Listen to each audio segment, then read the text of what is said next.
It's 1994 and a German archaeologist named Klaus Schmidt is standing on a dusty hilltop in southeastern Turkey, squinting into the afternoon light.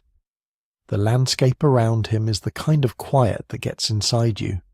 Rolling limestone hills, sparse scrub, the distant shimmer of the Harran Plain stretching toward the Syrian border.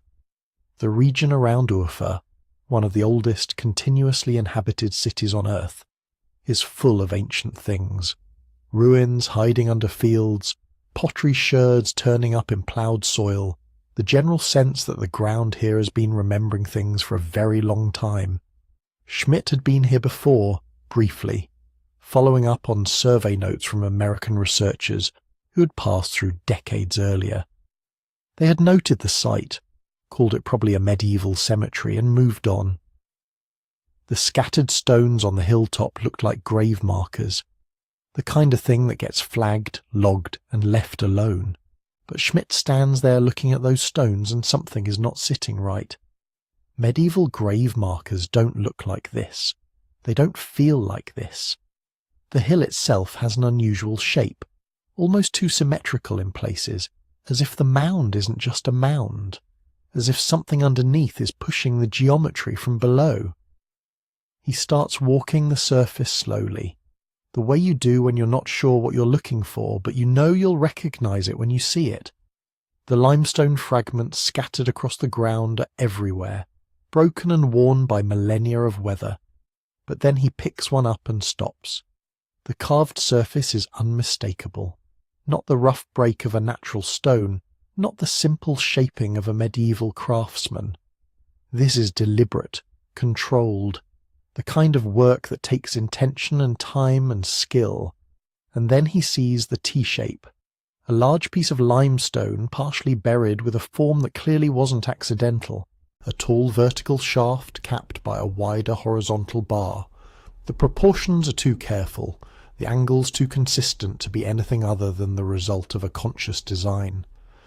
He's seen enough carved stone in enough places to know that this is something different, something much older than anyone has catalogued here, something that does not belong to any period his colleagues had associated with this hill. He would later describe the moment as immediately clear to him that this was not a cemetery, that this was a place of another kind entirely.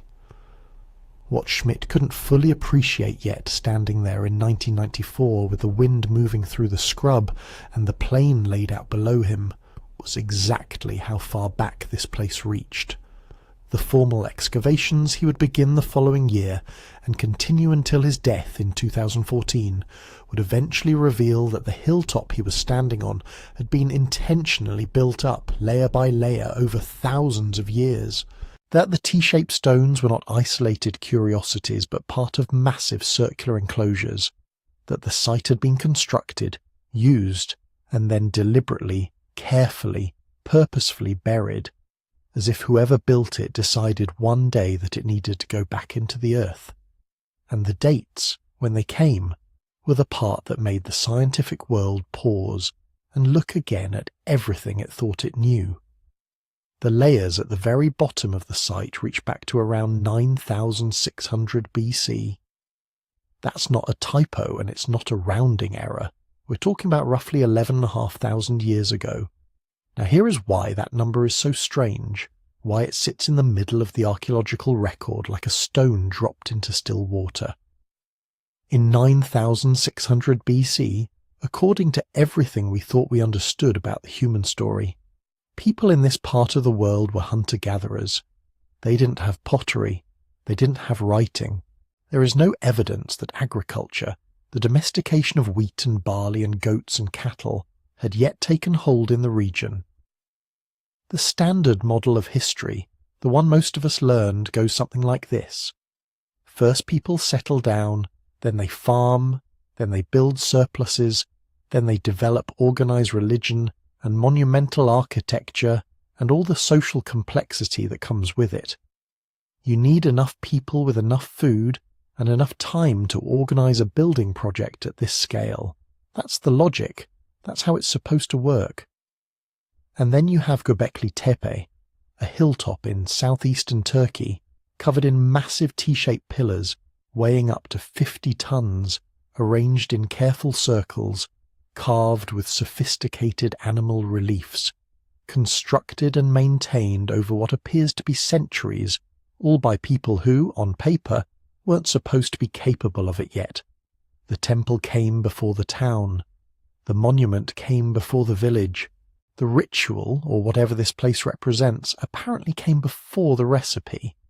That inversion is what makes Göbekli Tepe one of the most genuinely disorienting discoveries in the history of archaeology, and we're only part-way through understanding it.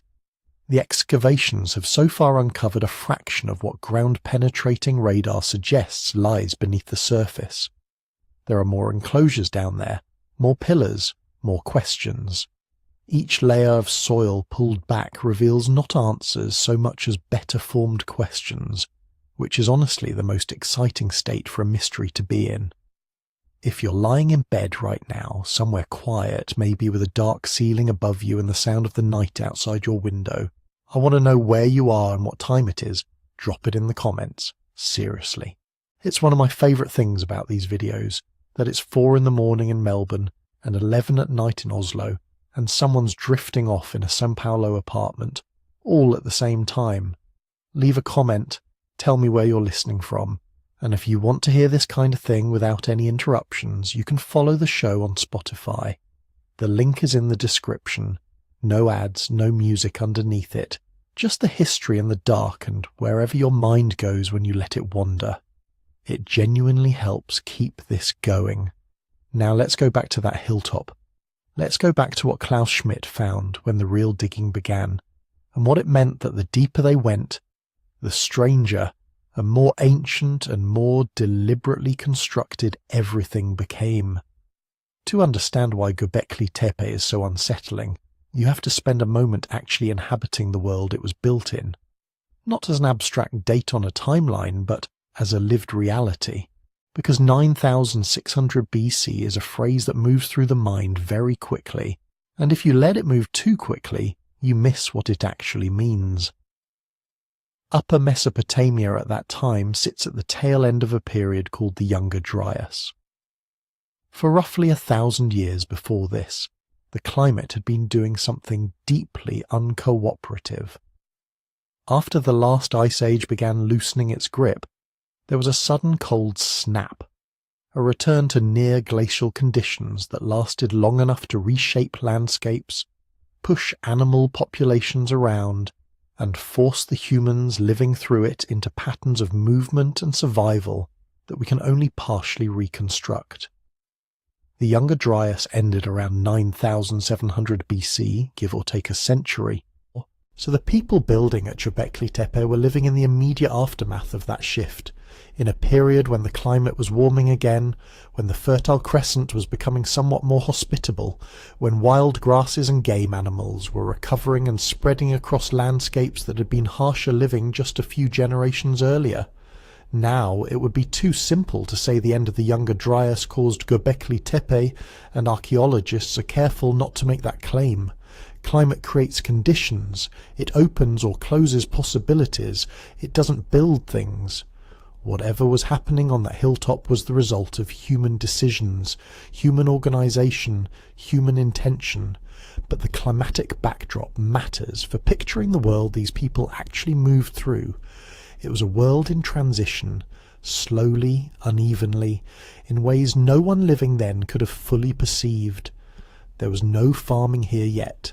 That's the key fact, and it's worth sitting with. The domestication of einkorn wheat, one of the crops that would eventually anchor agriculture in this region, is thought to have begun somewhere in the Karadag Mountains, which are actually visible from Göbekli Tepe on a clear day. But at 9600 BC, that process was still in its earlier stages, or perhaps not yet underway at all, depending on which researchers you read. The wild ancestors of wheat and barley grew across the slopes of the Fertile Crescent. People knew these plants. They harvested them, processed them, depended on them seasonally. But they hadn't yet crossed the threshold into deliberate cultivation, systematic planting, the management of fields across years and generations. That distinction between intensive foraging and true agriculture is a real one, even if the line between them was blurry at the time and is still debated by specialists now. What pre-agriculture practically means, in terms of daily life, is that these were people who moved, not aimlessly, not chaotically, but in patterns shaped by where the resources were at different times of year. You follow the herds in autumn. You return to certain river valleys when the wild grains ripen. You know exactly which stands of pistachio and almond are worth the walk in early summer. This kind of knowledge, accumulated over generations, is extraordinarily sophisticated. It encodes seasons, landscapes, plant cycles, animal behavior, water sources, and weather signs into a living body of understanding that gets passed down and refined and added to over lifetimes. The assumption that these people were somehow operating without complex thought, without planning, without the capacity for organization, is not one that the evidence supports. Their tools were stone. This is what pre-pottery, pre-metallurgical life looks like at the material level. Flint napped into blades and points and scrapers, bone and wood and plant fibre for everything else, no wheels, no metal, no fired clay vessels for storage. This matters architecturally because the tools available for carving and shaping the massive limestone pillars at Göbekli Tepe were essentially the same tools these people used for everything else. Flint picks and hammer stones and whatever leverage they could improvise from wood and rope made from plant fibre. And yet the results, the smoothed surfaces, the controlled animal reliefs, the shaped T-forms standing 4 or 5 meters tall and weighing multiple tons, were produced with exactly that toolkit, which tells you something about patience, about the accumulation of skilled labour over long periods of time, about a level of commitment to a project that goes far beyond what survival strictly requires. There was no writing. This one is easy to state and hard to fully absorb. Nothing that happened at Göbekli Tepe was recorded in text. No one wrote down the rules for the ceremonies. No one inscribed the names of the people who carved the stones. Whatever was known about this place, whatever meanings the animal carvings carried, whatever instructions existed for how to use the enclosures, all of it was held in human memory and passed through spoken language and demonstrated practice. That's not a limitation so much as a reminder that human minds were storing and transmitting enormous amounts of complex information long before anyone invented a way to write it down. The oral traditions of pre-literate societies are not primitive. They are, in some ways, extraordinary feats of collective memory operating across generations without any external record to fall back on. The people of 9600 BC in this region were probably organized into groups of somewhere between a few dozen and a few hundred individuals, bands that came together and separated as conditions required, kinship networks that stretched across the landscape, connecting communities that might only see each other at certain times of year, at resource-rich locations or at places that held social and perhaps ritual significance. There is good ethnographic evidence from hunter-gatherer societies studied in the last few centuries that gatherings of this kind, large seasonal aggregations of normally dispersed bands, serve crucial social functions. They're where marriages are arranged, where disputes are settled, where knowledge is exchanged, where stories are told and ceremonies performed. These events require organization. They require someone or some group who understands how to coordinate the logistics of feeding and housing many people for an extended period. They are not simple, which brings us to the expectation that most of us carried, probably without even realizing we carried it. The textbook version of the human story has a particular sequence built into it. First agriculture, then surplus, then population growth, then specialization, then the kind of organized social complexity that produces monumental architecture. Temples and pyramids and stone circles come near the end of this sequence, not the beginning. They are supposed to be the products of civilizations already established, already fed, already organized. The logic seems reasonable. Building something like Göbekli Tepe requires coordinating large numbers of workers, feeding them while they work, making decisions about design and placement, and sustaining the project across what the evidence suggests was many generations. How do you do any of that without a stable agricultural base? How do you organize that level of collective labor when your subsistence depends on hunting and moving? This is the question the site forces into the open, and the honest answer at this point is that we don't fully know. But the question itself may be revealing a flaw in the model more than a paradox in the evidence. Our categories, agriculture versus foraging, settled versus mobile, civilized versus primitive, are tools we invented after the fact to make sense of a very long and very complicated human story. The people living at the edge of the Younger Dryas didn't know they were supposed to wait for farming before they built anything significant. They were doing what humans do, which is responding to whatever they understood about the world they lived in, using whatever social and material resources they had, creating meaning and structure in ways that made sense to them. The landscape around the site was rich. The fertile crescent at the opening of the Holocene was thick with wild game. Gazelle, aurochs, wild boar, deer. The slopes were covered in wild grains. The rivers ran with fish. This is not a marginal environment populated by desperate people scratching for calories. This was one of the most resource-dense regions in the ancient world, and the people who knew it intimately may have had more organizational capacity and more available time than the standard model gives them credit for. Whatever the full explanation turns out to be, Göbekli Tepe asks us to consider that the transition from forager to farmer was not a clean before and after, and that the social and cognitive and perhaps spiritual capacities that produced monumental architecture did not suddenly emerge once the first seeds were planted. Those capacities were already there, already operating, already building things in stone on a hilltop that would last 11,000 years longer than anyone who built them could possibly have imagined. So let's go back to the excavations, and to what Schmidt and his team found when they started pulling back the surface of that too-symmetrical hill. For a long time, that hill was nothing more than a line on a survey map. Local farmers knew it as a good place to graze animals. Shepherds walked over it. Pottery sherds lay on the surface, the kind you get all over southeastern Turkey from the last few thousand years of settlement and resettlement.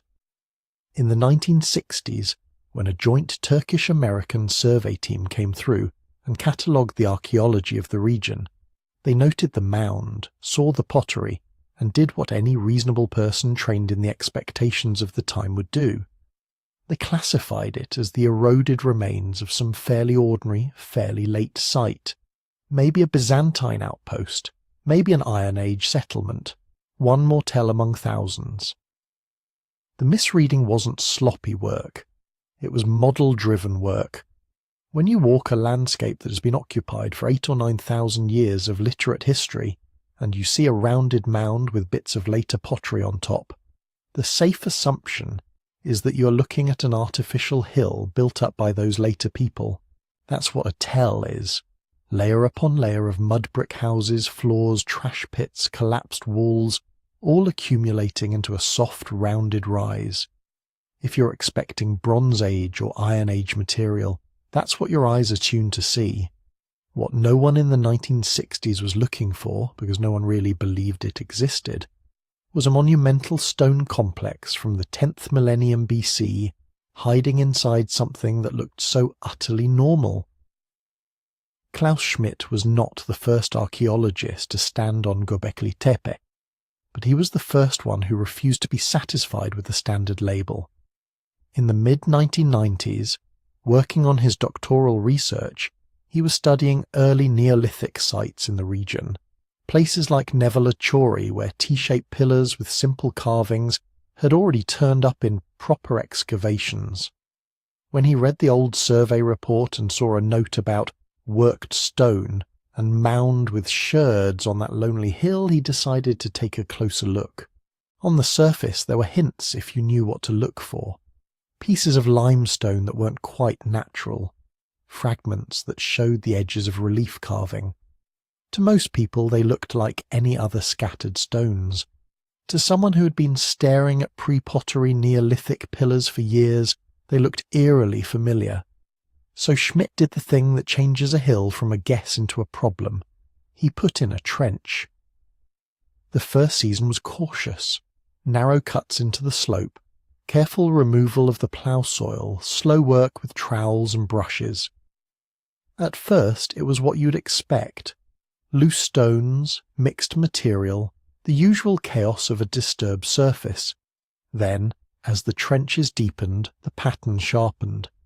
Curving lines of heavy limestone blocks, a wall but not a domestic one, not the mud brick house foundations you'd see in later tells. These stones were different, more deliberate. They formed a circular outline, and inside that outline the tops of something larger. When the first T-shaped pillar heads emerged from the soil, it was like seeing the roofline of a buried building. Flat horizontal caps, squared edges, rising out of the fill. Then the vertical faces began to appear, and with them the carvings. A fox, a vulture, lines too clean to be natural fractures. All of it in stone that, as far as anyone knew then, should not have been shaped this way until thousands of years later. One pillar could be an anomaly. Two could be a coincidence. But as the seasons went on and more enclosures were traced, the pattern repeated.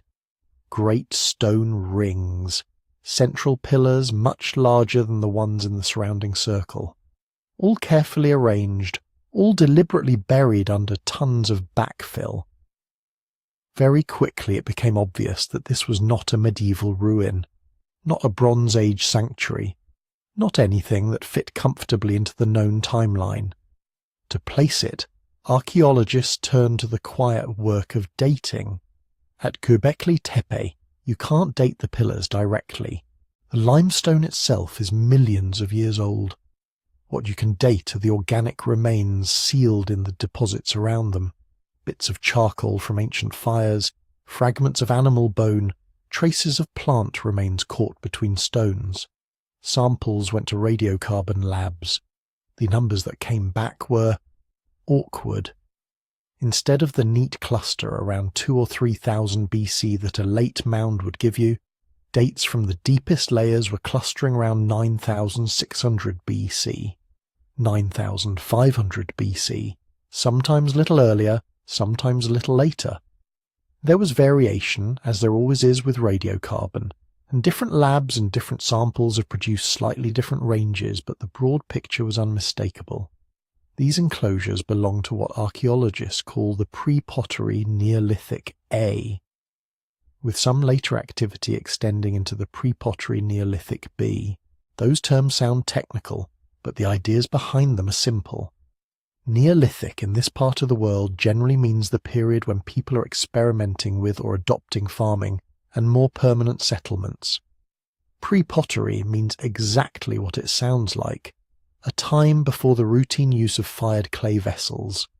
So the pre-pottery Neolithic A, or PPNA, roughly spans from about 9,700 to 8,800 BC in this region, depending on the site.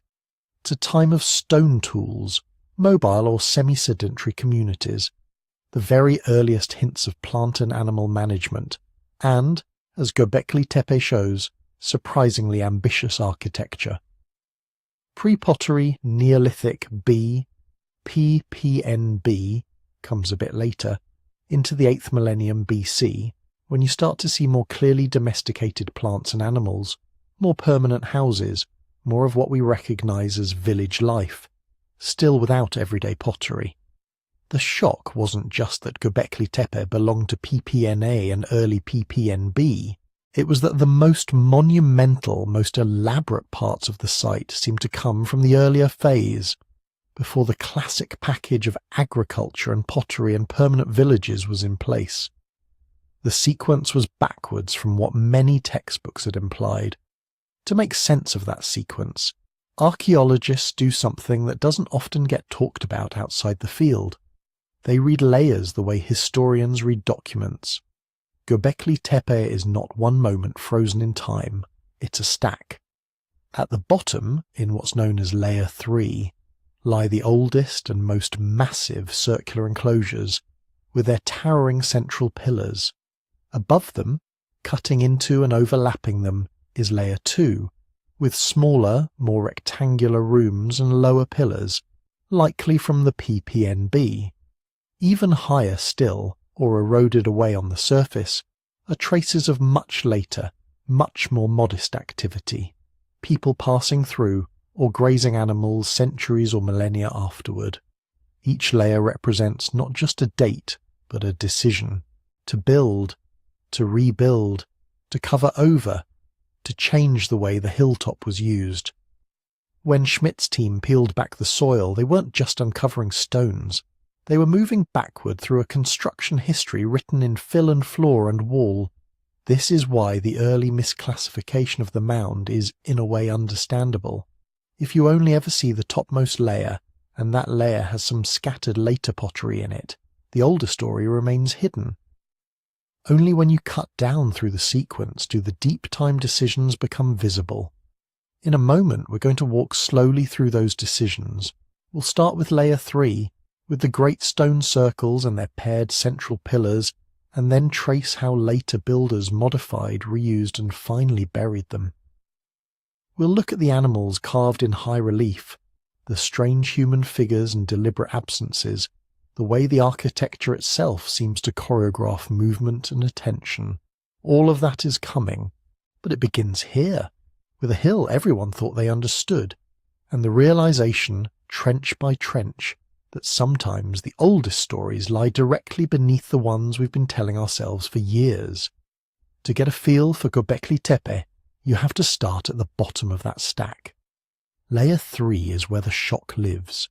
This is the oldest architectural phase that archaeologists can confidently trace at the site, broadly dated to around 9,600 to 8,800 BC. The exact numbers wobble a bit depending on which charcoal fragment you measure or how you calibrate your radiocarbon curve, but all the reasonable ranges plant it firmly at the very beginning of the Neolithic story in this region, when the Ice Age climate had only just relaxed, when farming was at best a set of experiments carried out in a few lucky valleys.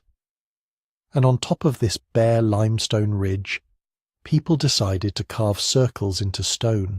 Layer 3 is dominated by a handful of large, almost circular or slightly oval enclosures.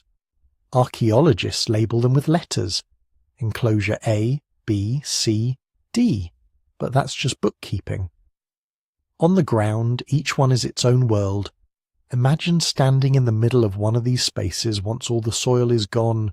You're not looking at a pile of ruins, you're inside a plan. Around you, following a curve that's almost but not quite perfect, runs a perimeter wall made of stacked limestone blocks. Set against that wall, like teeth in a jaw, stand a ring of T-shaped pillars. They're not all the same. Some are taller, some shorter, some more carefully finished than others. Many of them have shallow relief carvings, foxes slipping along the edges, snakes, boars, wild birds. Between the pillars, in the gaps, there are low bench-like features, or niches cut into the wall. The circle closes around you, embracing the space. And in the middle, dominating everything, stand two much larger monoliths. These central pillars are the giants of Layer 3. In Enclosure D, the most famous of the excavated rings, they rise over 5 meters tall. Each is a single block of the local limestone quarried from the bedrock just upslope, levered out, dressed and hauled into position. They stand opposite each other across the centre of the circle, like a pair of gateposts that no one ever meant to walk between. Their broad faces are turned inward, toward the space and toward each other. From above, the geometry is clear. Ring of smaller stones, pair of giants in the centre, everything aligned on axes that feel deliberate even if we can't fully decode their meaning. From ground level, what you notice first is the mass. Limestone is heavy even in small pieces. Here, the central stones in some enclosures weigh 15, 30, perhaps up to 50 tons in the largest examples. They don't look like stone someone happened to find and prop upright. They look like decisions. For a long time, it was tempting to call them posts or slabs, but a closer look changes that. The T-shape is not an accident of quarrying. It's a design. The vertical shaft narrows slightly toward the top, then flares into a horizontal crosspiece. On many pillars, especially the central pair, you can see carved details that turn these blocks from abstract architecture into highly stylized bodies. Along the narrow edges of the shafts, shallow arms bend downwards, hands meeting in front. On some, a belt runs around the waist, complete with buckle and sometimes a dangling loincloth or fox pelt. On others, you can see a necklace, or a series of horizontal bands that might be clothing or ornament. The head of the T has no face, no eyes, no mouth, but that absence itself seems meaningful. It's as if the blocks have shoulders, chests, hips, but whatever would have occupied the top is left intentionally blank. Most archaeologists now interpret these T-shapes as highly abstracted human figures, not just anonymous humans either. The scale, the central placement, the belts and accessories all suggest that the two tallest pillars in each ring may represent beings of special status, ancestors, spirits, deities. However, the people of 9600 BC might have understood them. The perimeter pillars, smaller but sharing the same basic form, become a crowd, a gathering of presences standing attentively around the centre. So layer 3 is not just architecture, it's a stone congregation. If all of this had been built in a single burst, a few inspired years when a community poured its energy into one hilltop, you might imagine a charismatic leader, a single visionary generation, some extraordinary event. But the evidence on the ground points to something slower, more layered. When archaeologists excavate the floors and fills of these enclosures, they find signs that construction and use were not one-off moments. Walls are patched and thickened. Pillars are reset. Some enclosures cut slightly into the spaces of others. The radiocarbon dates from different parts of the same ring sometimes show spreads of centuries. All of this hints that these circles were living projects, built and modified in episodes. An enclosure might begin as a rougher circle, with a certain number of pillars. Later more stones could be added, or carved in greater detail. A bench might be built along a particular arc. A floor might be resurfaced. Eventually, for reasons we don't yet understand, the whole thing would be deliberately filled in with rubble and earth, sealed like a time capsule, and on top of that, perhaps a new enclosure would begin. The hill, in other words, was not sculpted once and abandoned. It was curated, maintained, layered. This implies something that's easy to miss when you're just looking at photographs of carved animals: continuity. To build even one of these rings, quarrying multi-ton stones from bedrock, shaping them with stone tools, dragging them to the site, raising them, carving their surfaces, you need planning and coordination to keep coming back for generations, to refurbish, to rebuild, to remember which stone goes where and why. You need more than that. You need tradition. Pause for a moment in the quiet of that imaginary enclosure. Feel the limestone under your bare feet. It's cool, even in warm air, the way dense stone always is. The wind coming off the plateau brushes the tops of the standing pillars, threads through the narrow gaps, makes soft, irregular sounds against the edges. Light falls in a broken ring around the base of each T, throwing long shadows that curve and intersect on the floor. The geometry isn't perfect in a mathematical sense, but it's careful. People checked alignments by eye, adjusted, stepped back, tried again. Everything about this space says somebody cared about how it felt to stand here. And yet, when these enclosures were first being built, the people organising all this work were not living in stone houses with storerooms and grain silos, at least not here. The settlement traces around Göbekli Tepe are faint compared to the monumentality of the circles. There are hearths, scatters of flint tools, piles of animal bones from feasts, but nothing like the dense village plans of later Neolithic sites.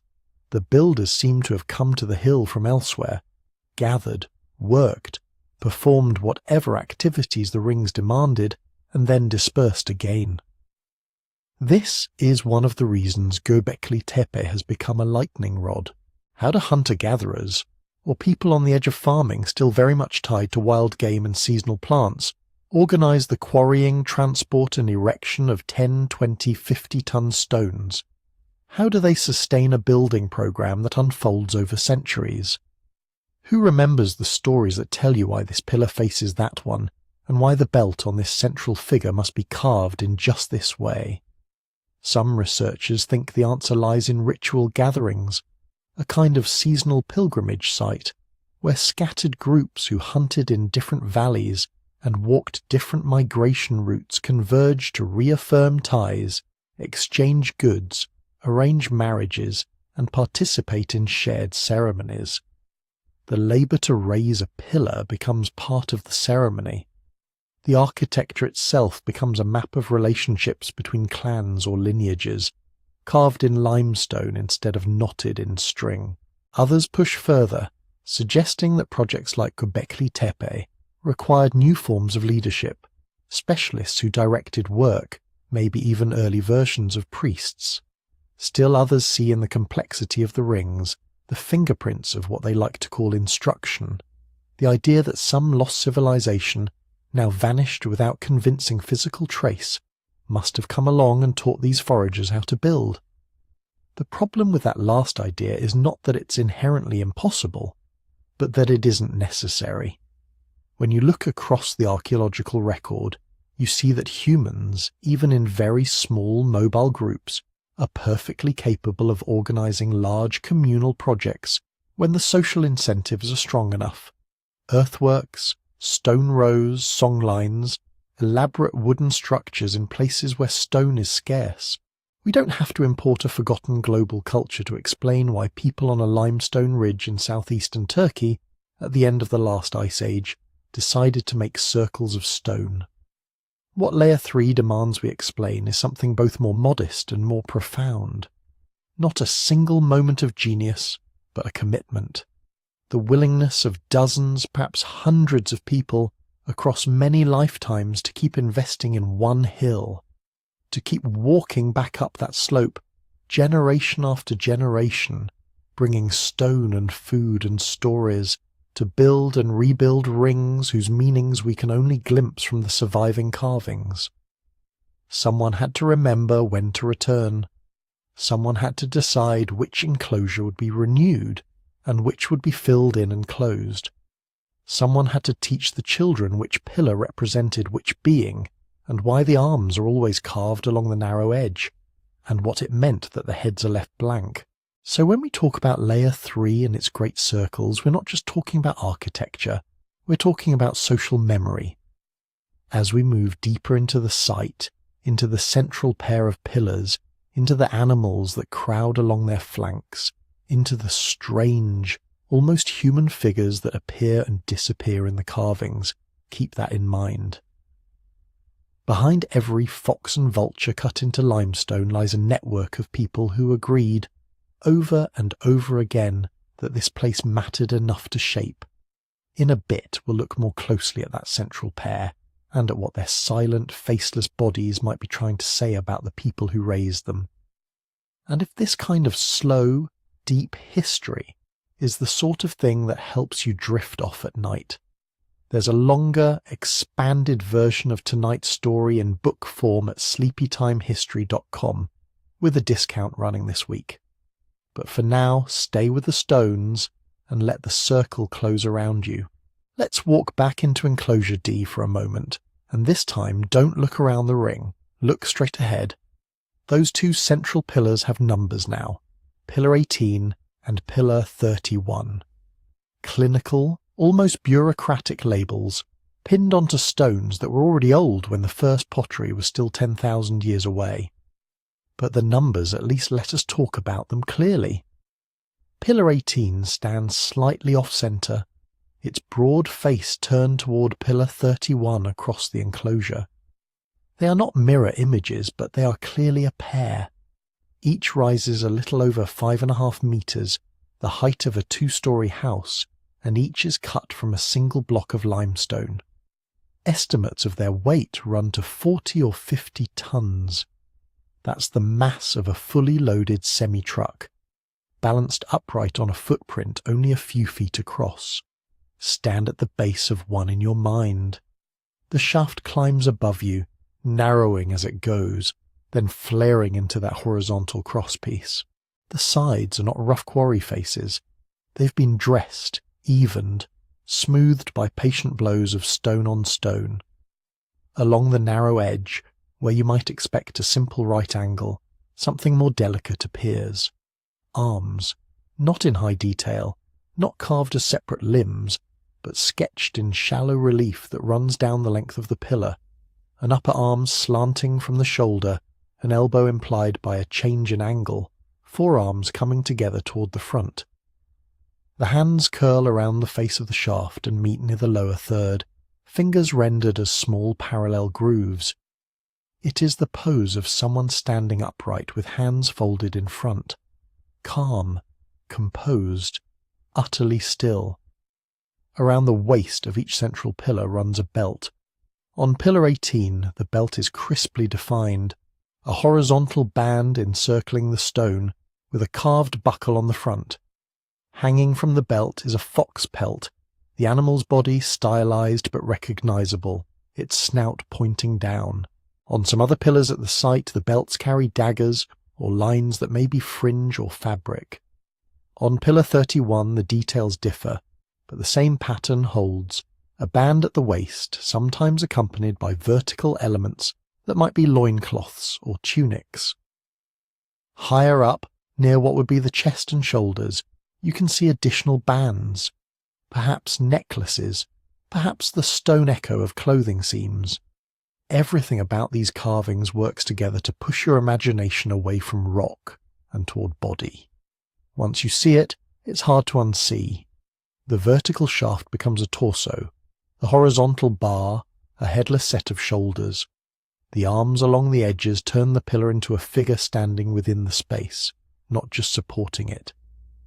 Archaeologists talk about these as anthropomorphic beings, stone beings shaped in the image of humans, but not reducible to any particular human face. And that absence of a face is part of the power. The broad top of each T is blank. No eyes peer out, no mouth opens to speak. If there was ever paint or attached material that gave them more character, it has long vanished. What we're left with is a kind of deliberate anonymity. The figures are specific enough to be someone, but abstract enough to be anyone or anything. Your tradition tells you they are. Ancestors, spirits, clan founders, mythic animals walking upright, deities with no direct equivalent in any later pantheon. We don't know. The stones refuse to say. What we can say is that once you stand between pillars 18 and 31, the whole enclosure changes. You're not in a ring of rocks anymore.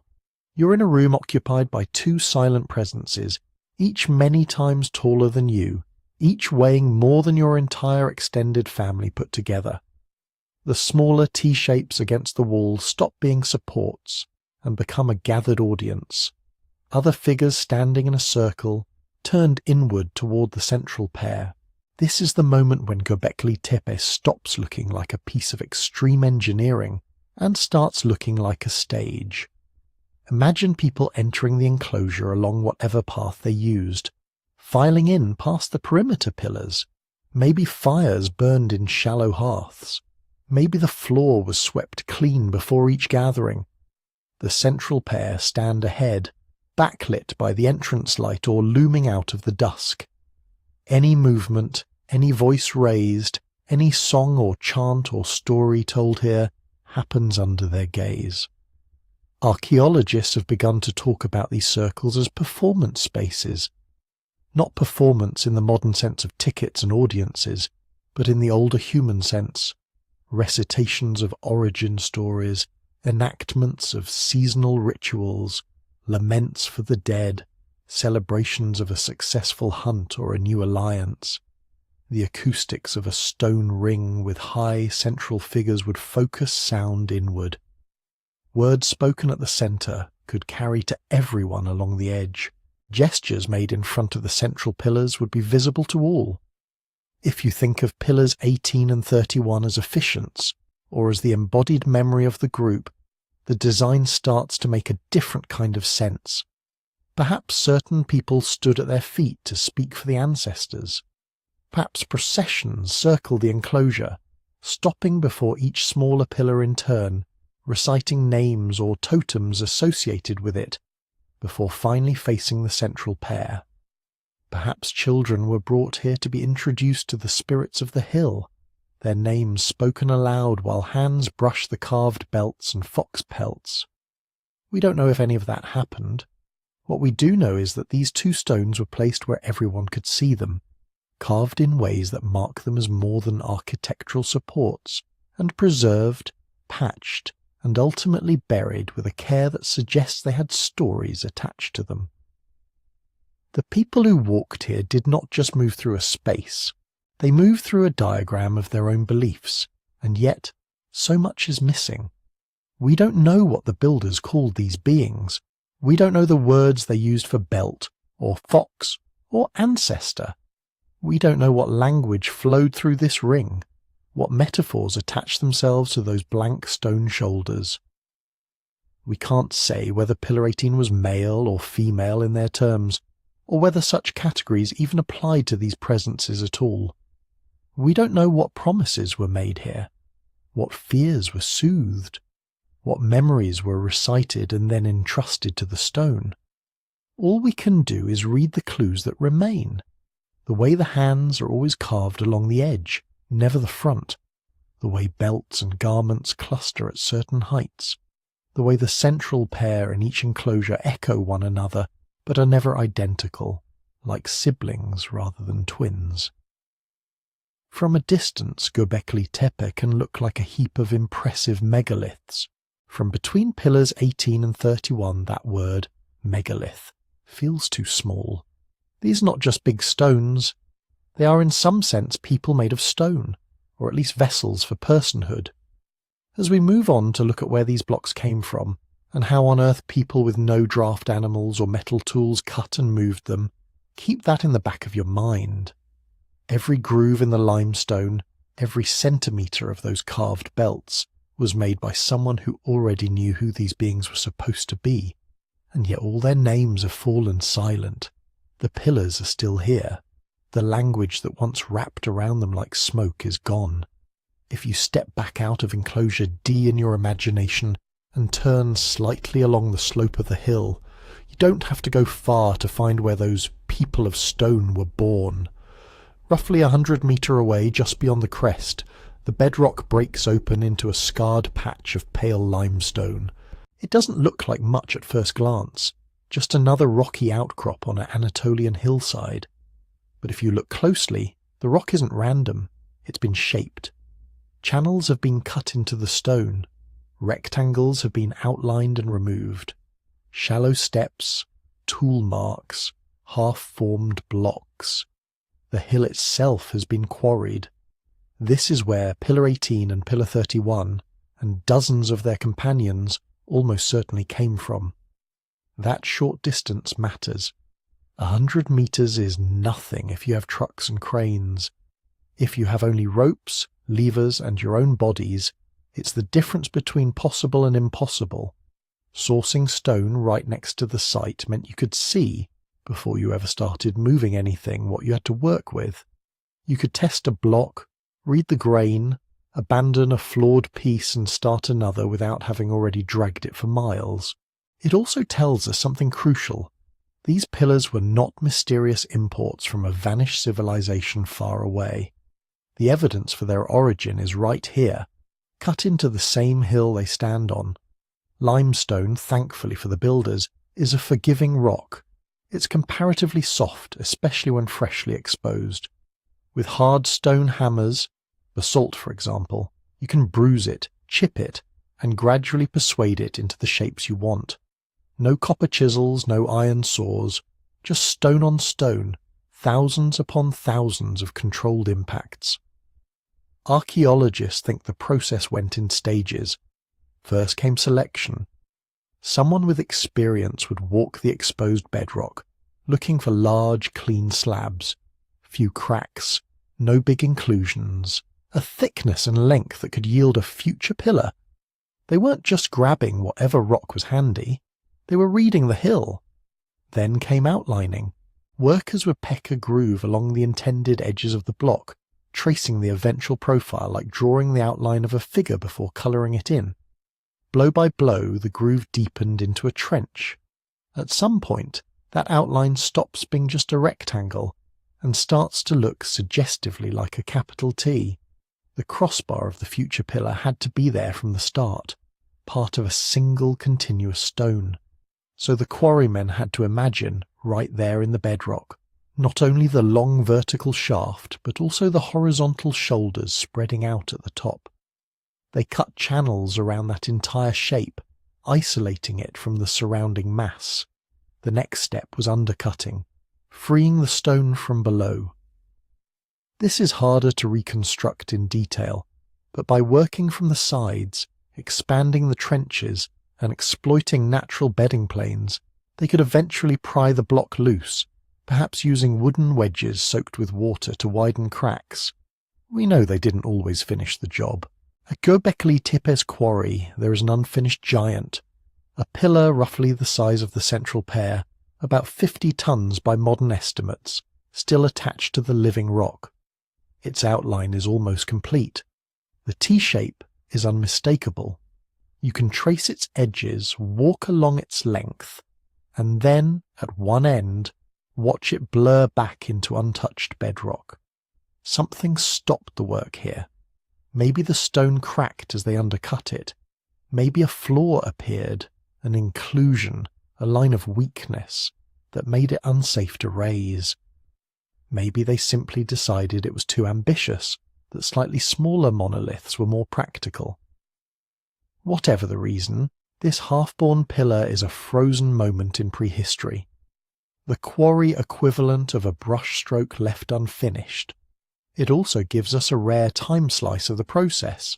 You can see the stages, the rough outline, the beginning of smoothing, the places where the surface is still crude, and the stretches where someone has already started to dress the stone, taking down high points, erasing the raw bruises of extraction. Once a block was freed from the bedrock, the work didn't stop. In a way, it only became more delicate. A pillar that long and that heavy is also vulnerable. A single uncontrolled impact can create a hairline fracture that might not show itself until you try to stand the stone upright. So the shaping and smoothing had to be done with a blend of force and restraint. They would have rotated the block, or at least worked around its exposed faces, knocking off bulges, straightening edges, gradually turning a quarried mass into a consistent geometric form. The corners of the shaft are surprisingly true. The faces are broad and planar. Before you can carve fox pelts and belts into a surface, you have to create that surface. This implies planning. The relief carvings at Göbekli Tepe are not improvisations slapped onto whatever rock happened to be available. The builders needed enough flat, continuous area on each face to host animals, symbols, and, in the case of the central pillars, those long, running arms. That means someone had to be thinking ahead at the quarry stage. This face will be the front, this edge will carry the hands, this band around the middle will be where the belt goes.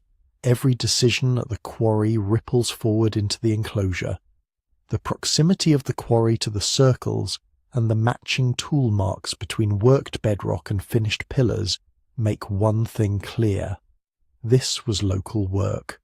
The same hillside that holds the enclosures also provided their bones. There is no need to imagine colossal stones dragged from distant mountains or flown in by lost technologies.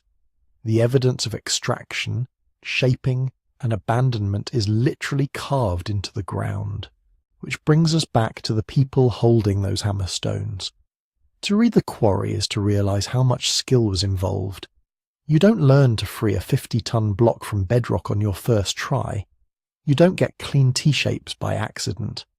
There must have been specialists here, individuals who knew what a good block looked like, how far you could push a fracture line, where to deepen a groove and where to leave supporting stone in place until the last possible moment.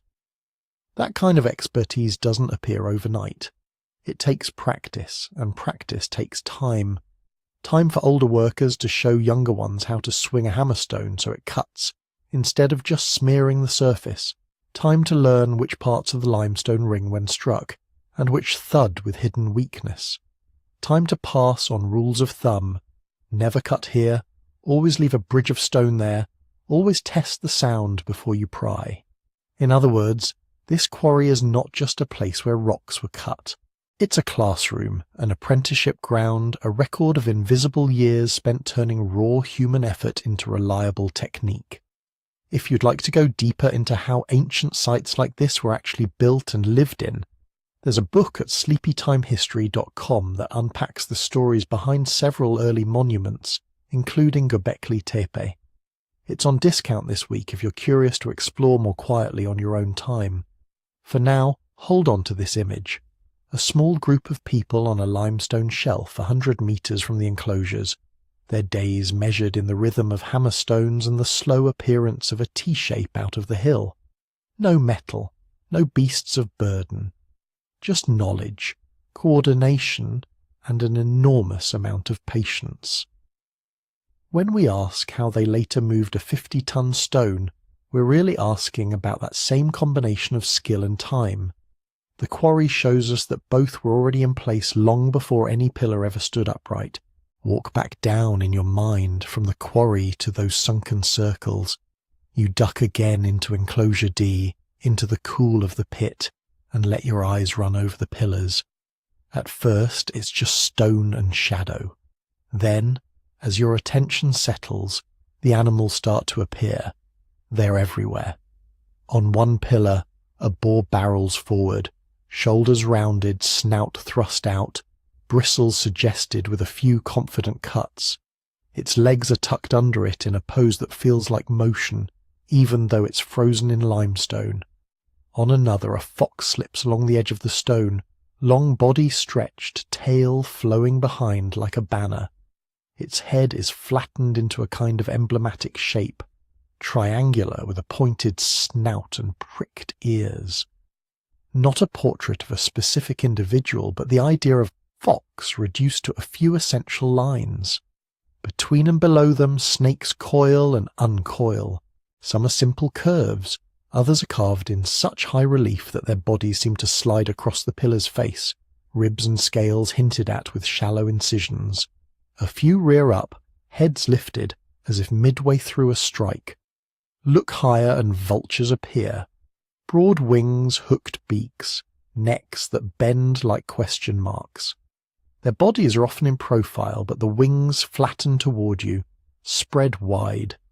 They're rendered with a stylized clarity that makes them easy to recognize, even when weathering has softened the details. There are scorpions too. They crouch at the bases of pillars or lurk under other figures, small compact bodies with fan-shaped pincers and the unmistakable arc of a tail, ready to sting. Even reduced to a few chiseled forms, the posture reads as threat, and looming among them there are aurochs, prehistoric wild cattle, bigger and more dangerous than any modern cow. Massive heads, heavy necks, curved horns. Sometimes they're shown with their backs arched and their heads lowered, the classic pose of a charging bull, the bulk of the animal suggested by deep carving around the outline so the body stands proud of the pillar's face. This is not casual scratching. Technically, Most of these carvings are done in high relief. The figures are not merely drawn on the surface. The stone around them has been cut back so that the animals stand out, casting their own shadows. To achieve that in limestone, you don't just trace a line. You commit to an entire zone of the pillar, carving down and around the shapes you want to keep. The style is strikingly confident. Lines are sure, curves are smooth, proportions are consistent from pillar to pillar. Foxes look like the same kind of fox. Boars look like the same kind of boar. The vultures have a shared design language, as if the carvers were trained in a particular way of representing them. And this is important. The motifs repeat. You find foxes in multiple enclosures, always with that same long-stretched body and emblematic head. You see boars again and again, often at similar heights on the pillars. Snakes recur, sometimes alone, sometimes threading between other animals. Vultures turn up not just once, but as a kind of signature presence in these circles. When archaeologists mapped the imagery, a pattern emerged. Danger dominates. Predators and threatening creatures, foxes, snakes, scorpions, boars that can gore, aurochs that can trample, vastly outweigh obvious prey animals. There are gazelles and other gentler shapes here and there, but they do not set the tone. The emotional temperature of these carvings is not calm pastoral life. It's edge of the hunt, edge of the cliff. Why? We don't know. And at a site this old, we need to sit with that uncertainty. Still, it's hard not to wonder what role these creatures played in the minds of the people who carved them. One possibility is protection. In many later cultures, dangerous animals are carved not because people like looking at them, but because they matter spiritually. Put a threatening creature on the boundary of a sacred space, and it becomes a kind of guardian. The thing you fear is turned outward, watching the threshold. Another possibility is that these are clan animals, totemic emblems of groups and lineages, a fox pillar for a fox clan, a boar pillar for a boar clan. Repeat the same animal in multiple circles, and you might be seeing the same group returning over generations, reasserting its identity in stone. They could also be mythic beings.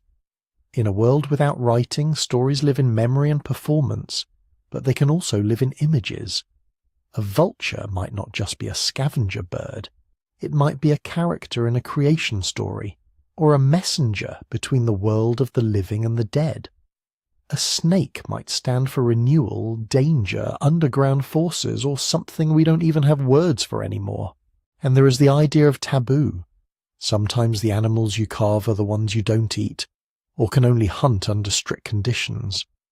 Making them prominent, oversized, and repeatedly visible might be a way of marking their special status. These are not just resources, they are beings with rules attached. Whatever the exact meanings, it's clear the stones are doing social work. In non-literate societies, art is not a luxury. It's a memory device, a boundary marker, a way of saying we and not we.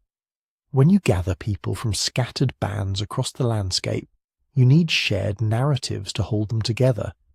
You need agreed-upon symbols that carry stories everyone knows, even if they tell them in slightly different ways. A circle of pillars crowded with powerful animals can do that.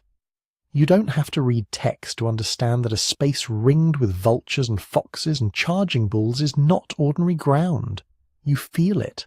You remember the stories that explain why those creatures are here. You teach those stories to children, pointing up at the same carved forms that your grandparents pointed to. Over time, the pillars become more than stone. They become a stone archive of identity, of myth, of the invisible webs of meaning that tie distant groups into something like a shared culture.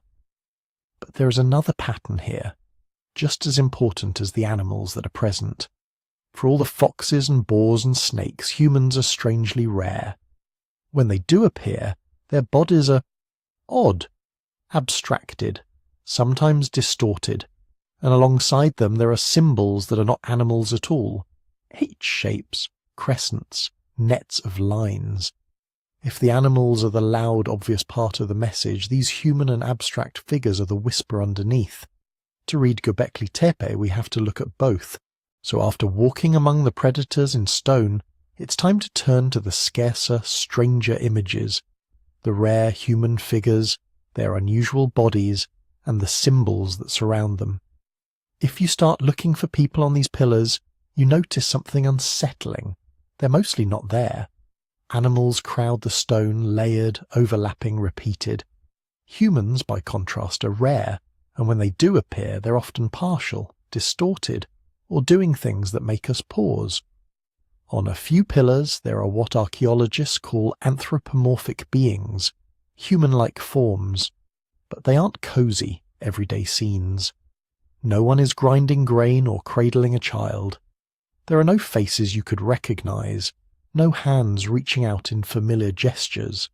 Instead, you get torsos without heads, legs without upper bodies, arms that seem to sprout from nowhere.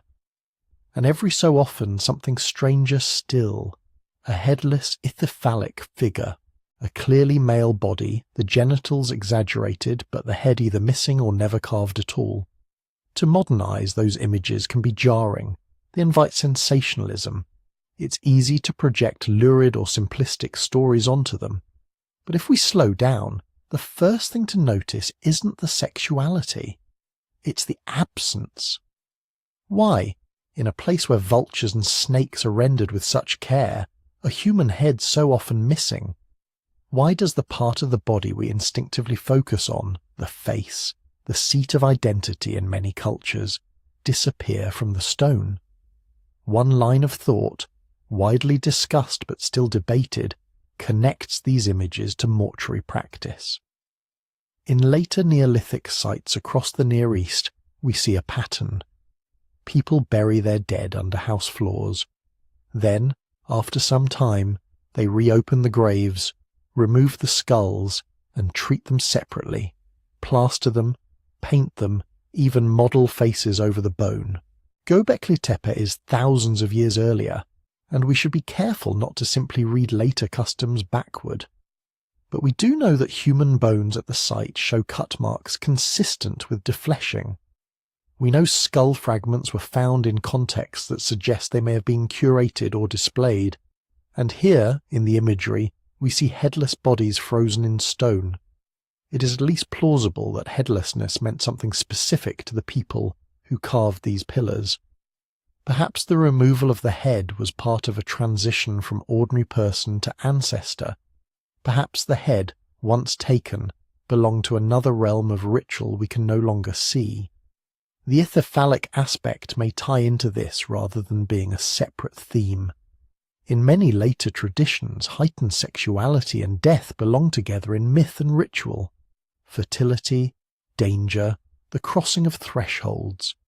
A headless, aroused male figure might not be about sex in a modern sense at all. It could signal potency redirected, life force turned toward the ancestors or toward some otherworldly transformation. Or, alternatively, it could be part of an initiation narrative. There is a long ethnographic record of societies using provocative, shocking, or taboo-breaking imagery in rites of passage, especially those that separate children from adults.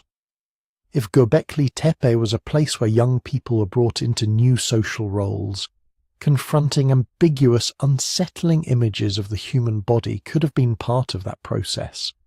A symbolic taking of the head to mark the leaving behind of childhood. These are possibilities, not certainties.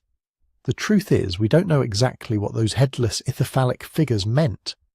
What we can say is that they were prominent enough and repeated enough to be part of the site's iconographic vocabulary. They mattered. Around and between those rare human forms, another layer of imagery appears, abstract signs. One of the most persistent of these is the so-called H symbol. Two parallel vertical lines crossed by one or more short horizontals. Sometimes the horizontals are centered, making a perfect capital H. Sometimes they sit higher or lower, or there are multiple bars turning the sign into a kind of ladder or gate. These H shapes recur across multiple pillars and enclosures. They appear near animals, near human-like figures, sometimes on their own. They are not random scratches. They are deliberate marks carved with the same confident hand that gave us the foxes and vultures. What do they mean?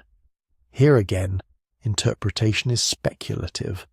Some researchers have suggested they might represent a stylized human form, 2 legs with a connecting torso.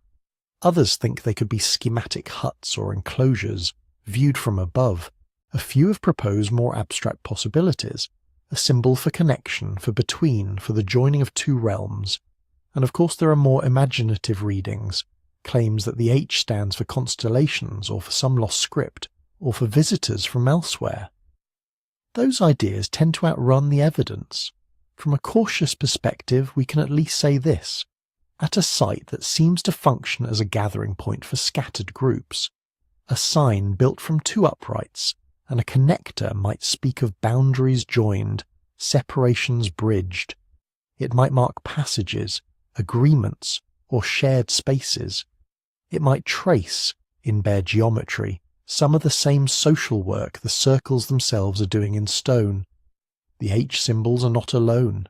There are crescents, stacked lines, ladder-like patterns, and dense meshes of crossing grooves that look almost like nets. On some pillars, these geometric motifs interact with animals or human forms, framing them or cutting across them as if they belong to the same story. One interpretive frame sees these abstract patterns as parts of a ritual narrative. The animals, the rare humans, the headless bodies, the H signs and nets. They could be episodes or elements in mythic cycles retold during ceremonies. When people gathered here, elders might have moved from pillar to pillar, tracing lines in the air, telling how the fox clan crossed the boundary, how the vulture took the head, how the first ancestors passed through the gate into a different world. Another frame emphasizes social boundaries. A circle of pillars is a physical enclosure. The images on those pillars could be a map of who belongs inside, under what conditions, certain animals standing for particular lineages, certain abstract signs marking alliances or prohibitions, human figures signalling the status of those who have been initiated versus those who have not. And then there is mortuary symbolism. If Göbekli Tepe was used, even occasionally for rituals around the dead, the imagery might encode beliefs about what happens at death, the removal of the head, the role of vultures as cleaners of the bones, the crossing of thresholds marked by H gates or net-like veils. The abstract signs could be as much about invisible journeys as about visible social rules. But for all these possibilities, there are strict limits to what iconography alone can tell us. A carved vulture does not automatically mean a sky god. A headless body does not automatically mean decapitation in life. An H symbol carved on 2 pillars does not prove a written script. Without accompanying texts, without direct ethnographic continuity, we're always working backward from image to meaning, and that path is narrow. Archaeologists try to constrain their interpretations by looking for patterns.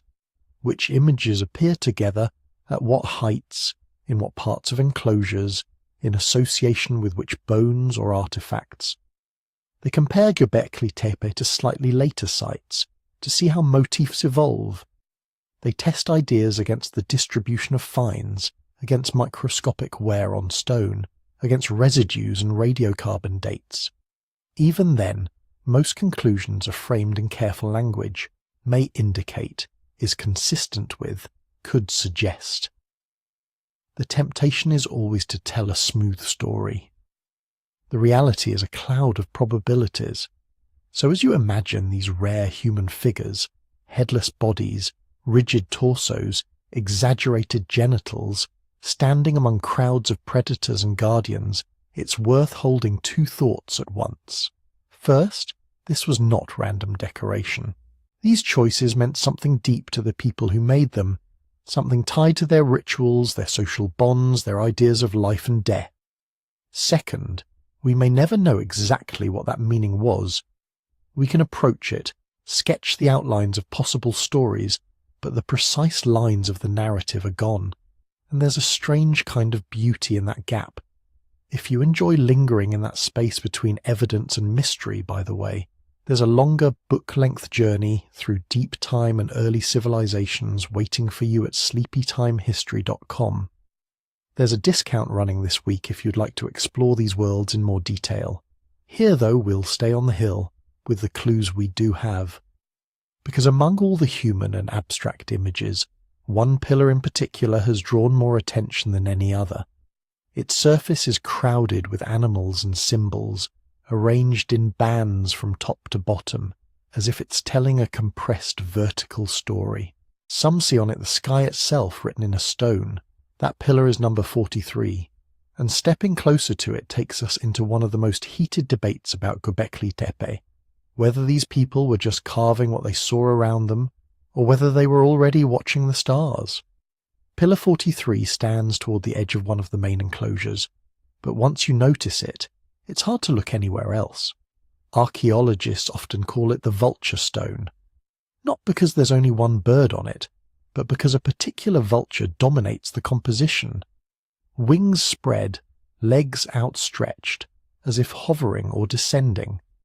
Around it, and stacked above and below it, is a dense cascade of other figures. If you could run your fingers gently down the stone, you'd pass through several horizontal bands of imagery. At the top, there's a kind of box or rectangular symbol, sometimes described as a belt or an abstract object. Below that, a row of animals, a crane-like bird, that big vulture, a scorpion with its tail curved up, smaller shapes that look like a quadruped, perhaps a dog or a fox. Further down, there's another vulture, this one with its wings raised and its body angled, and beside it something that looks, at least to modern eyes, like a human form. The body is small, simplified, with no detailed head. Overlapping and flanking all of this are more abstract motifs, circles, hooked lines, and a series of what look like vertical C-shapes lined up in a row. It feels ordered, but not in any obvious way. Not a scene like a comic strip, not a single animal dominating the field like a heraldic emblem. Instead, it's layered and compressed, a whole cluster of signs running from the top of the pillar almost to the bottom. From the very beginning of the excavations, this pillar pulled people in. It looks intentional. It looks like it's trying to say something specific. The question is, what? One family of interpretations, which has become very popular in books and documentaries, suggests that Pillar 43 is not just a collection of animals, but a kind of story or calendar. According to this view, the animals are not only creatures from the local landscape, they're also stand-ins for constellations. We know that many later cultures mapped animals onto the night sky. The Greeks gave us Scorpius the scorpion and Aquila the eagle. In Mesopotamia and beyond, birds and quadrupeds and hybrid beings marched across the heavens in stories and star lists. If you already have that pattern in mind, it's tempting to look at the combination of a large vulture-like bird, a scorpion, other recognizable animals on Pillar 43 and think, this is a sky map. In 2017, two researchers, Martin Sweatman and Dimitrios Tsikritsis, pushed that idea much further.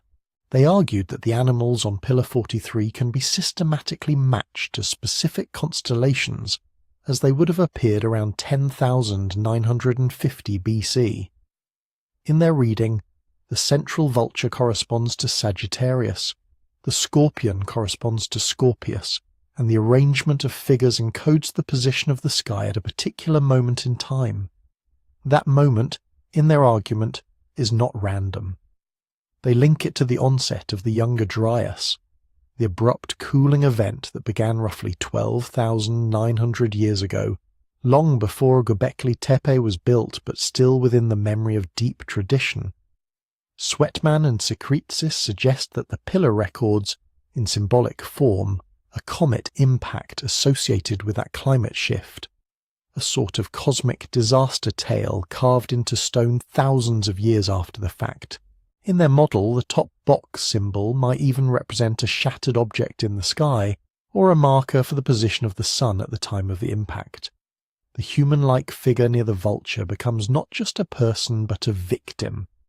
The whole pillar becomes an encoded warning or memorial, a story of fire from the sky, preserved as a timeless sky chart. It's a bold and dramatic proposal. It also sits on the edge between hypothesis and speculation, and most specialists in Near Eastern prehistory treat it with considerable caution. There are a few reasons for that. First, the basic step from animal on a pillar to constellation in the sky is not trivial. Yes, many societies have seen patterns among the stars. Yes, some have projected familiar animals upward. But the exact mapping, this bird to that cluster of stars, this scorpion to that one, is culturally specific. We can't assume that what looks to us like Scorpius would have meant scorpion to people at Göbekli Tepe. We're importing much later star lore backward in time. Second, the matching process itself can be very forgiving. If you start with a desired date and a target event, the Younger Dryas, and go hunting for constellations that fit a pre-chosen narrative, it becomes easy to slide into pattern matching. You adjust which animal corresponds to which constellation, rotate things a bit, stretch the time window, and eventually you get a configuration that seems to line up. From a statistical standpoint, that's dangerous. Almost any moderately complex set of symbols can be retrofitted to some arrangement of stars if you're allowed to choose your mapping after the fact. Archaeologists refer to this as the risk of over-interpretation, seeing coherent codes where there may just be overlapping motifs. Third, there's the problem of context and dating. Pillar 43 belongs to one particular enclosure. It was set up, used, and eventually buried within a certain phase of the site's life, around 9,600 BC, give or take a few centuries. The Younger Dryas onset is more than 3,000 years earlier. It's not impossible for oral traditions to preserve memories, real or mythologized, across that span. But it does add another step of assumption.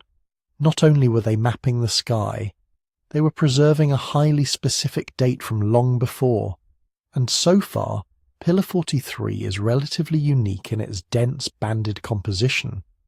If Göbekli Tepe were full of similar date stones clearly key to sky events, that would strengthen the astronomical case. Instead, we have one visually striking outlier and a handful of other pillars that might or might not echo its themes. That doesn't mean the people here ignored the sky. There's a growing curiosity in both academic and popular circles about the Younger Dryas, climate swings, and the possibility that ancient peoples responded to dramatic environmental events with rituals and stories. It would be surprising if a community this organized, this symbolically rich, never looked up, never wove stars into their myth world.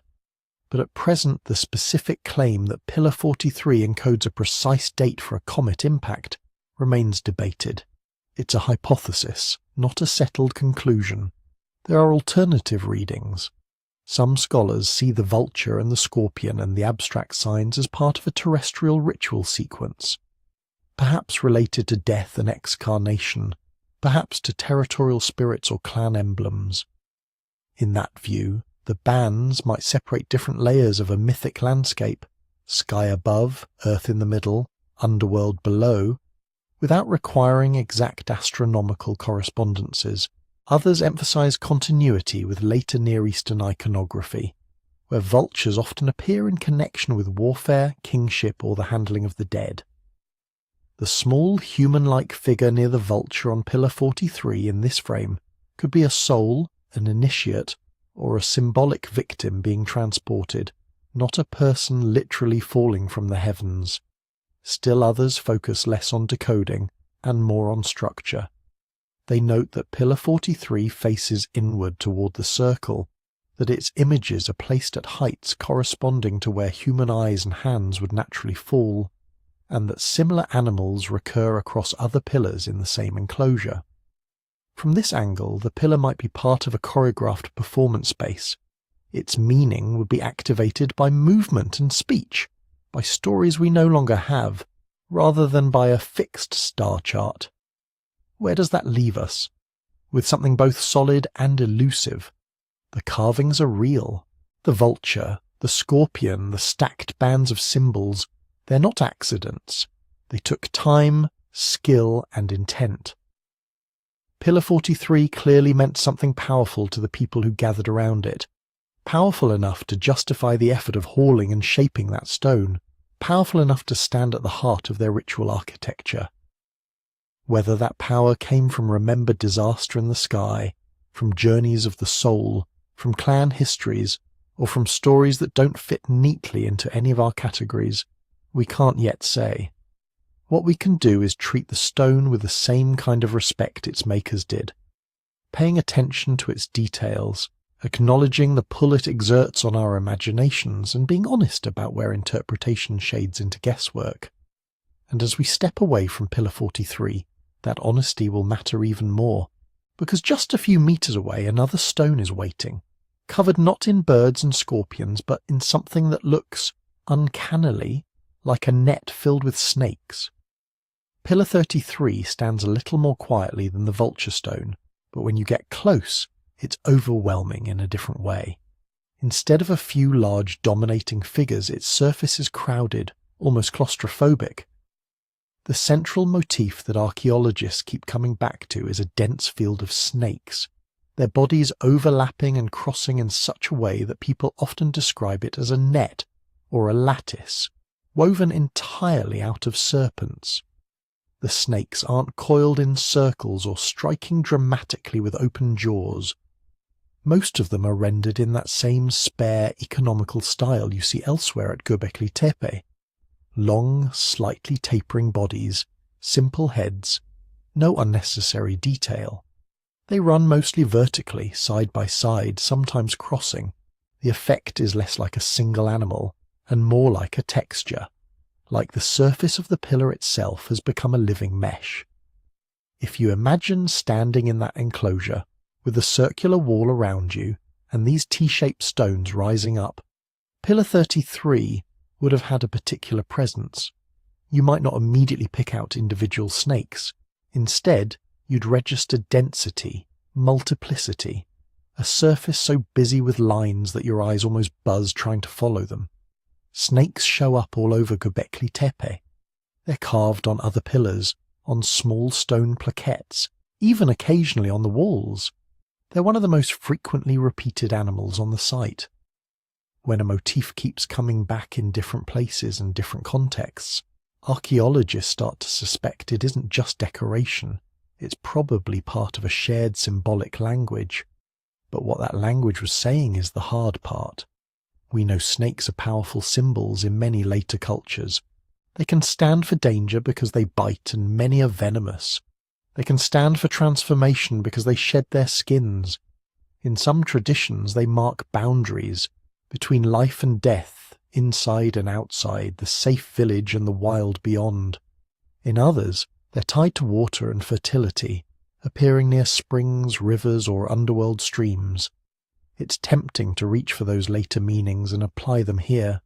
Maybe the people at Göbekli Tepe feared snakes, respected them, or saw them as guardians of something. Maybe this pillar marked a threshold in the ritual space, a symbolic barrier you had to pass. But we have to be careful not to let familiarity become an excuse for certainty. Instead of jumping straight to what does one snake mean, researchers at Göbekli Tepe look at patterns. Where do snakes appear together? Which animals are they paired with? Do they tend to cluster in certain enclosures and not others? That's where Pillar 33 gets particularly interesting. The net of snakes on this stone doesn't stand alone. Similar snake-heavy compositions appear in a limited set of enclosures. Other circles, by contrast, lean more heavily on foxes or boars or birds. It begins to look as if each enclosure might have had its own motif cluster, its own internal theme. One circle, dominated by foxes, might have centered around stories, identities, or rituals involving that animal. Another, like the one with Pillar 33, seems saturated with snakes. That doesn't tell us the content of the stories, but it hints at structure. Different groups, or different ceremonial roles, may have gathered around different circles, each with its own visual signature. So the snakes are probably doing several things at once. On a practical, everyday level, people in this landscape lived with real snakes. In the grass, among the rocks, near water sources. They were a genuine hazard. Learning where they appeared and how to avoid them would have been a basic survival skill. Carving them again and again, threading them across a pillar, might have reinforced that awareness, or encoded taboos and instructions in a memorable form.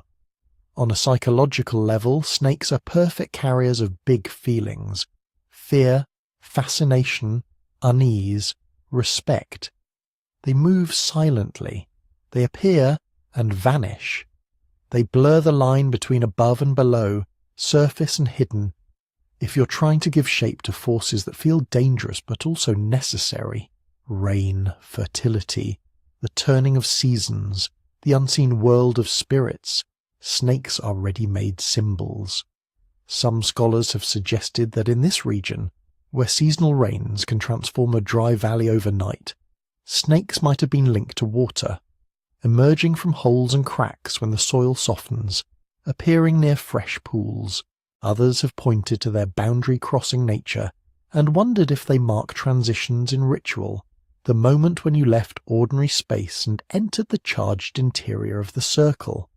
These are possibilities, not proven readings. We don't have inscriptions. We don't have myths written down in a language we can decode. All we have are stones, bones, soil, and the patterns that emerge when you look at them carefully. So interpretations get tested, not by asking, does this idea sound poetic, but by asking, does it fit the wider context? If snakes are about water, do they tend to occur near features that might involve liquids, basins, channels, particular floor installations? If they're guardians of thresholds, do they cluster on pillars near entrances or liminal points? If different enclosures have different animal themes, do other aspects of those circles, offerings, architectural tweaks, wear patterns on the floor, line up with that division? Sometimes the answer is yes. Sometimes it's a frustrating maybe. Sometimes a neat theory falls apart as soon as more data comes in from the next season of excavation. Still, even in our uncertainty, Pillar 33 tells us something undeniable. Whoever carved it was willing to invest an enormous amount of time and focus into covering that surface with snakes. Whoever organized the work here decided that this dense, almost suffocating mesh of serpents was worth the effort of cutting, moving, and erecting a massive limestone monolith, then carefully incising it with tool blows that add up to a pattern you can feel with your fingertips. If the vulture stone invites us to think about the sky, Pillar 33 pulls us back down to the ground, to the crawling, writhing, dangerous life at our feet, and to the invisible webs of meaning that a community can spin around a single class of animal. And when you step back and look at it in the broader sweep of the site, one thing becomes harder and harder to ignore. None of this, neither the imagery nor the stones themselves, would exist without a staggering amount of labour. Carving dozens of snakes into a pillar is one kind of commitment. Getting that pillar into place in the first place is another story entirely. To understand just how extreme that commitment was, we have to look away from the carvings for a moment and focus on the raw mass of the stones themselves, on what it meant in 9600 BC to move a single block that weighed as much as a fully loaded truck. Let's take one of those great central pillars and think about it not as an artwork but as a physics problem. The biggest stones at Göbekli Tepe are in the range of 10 to maybe 20 tons. Some unfinished blocks in the quarry area might have reached 40 or 50 tons if they'd ever been freed and moved.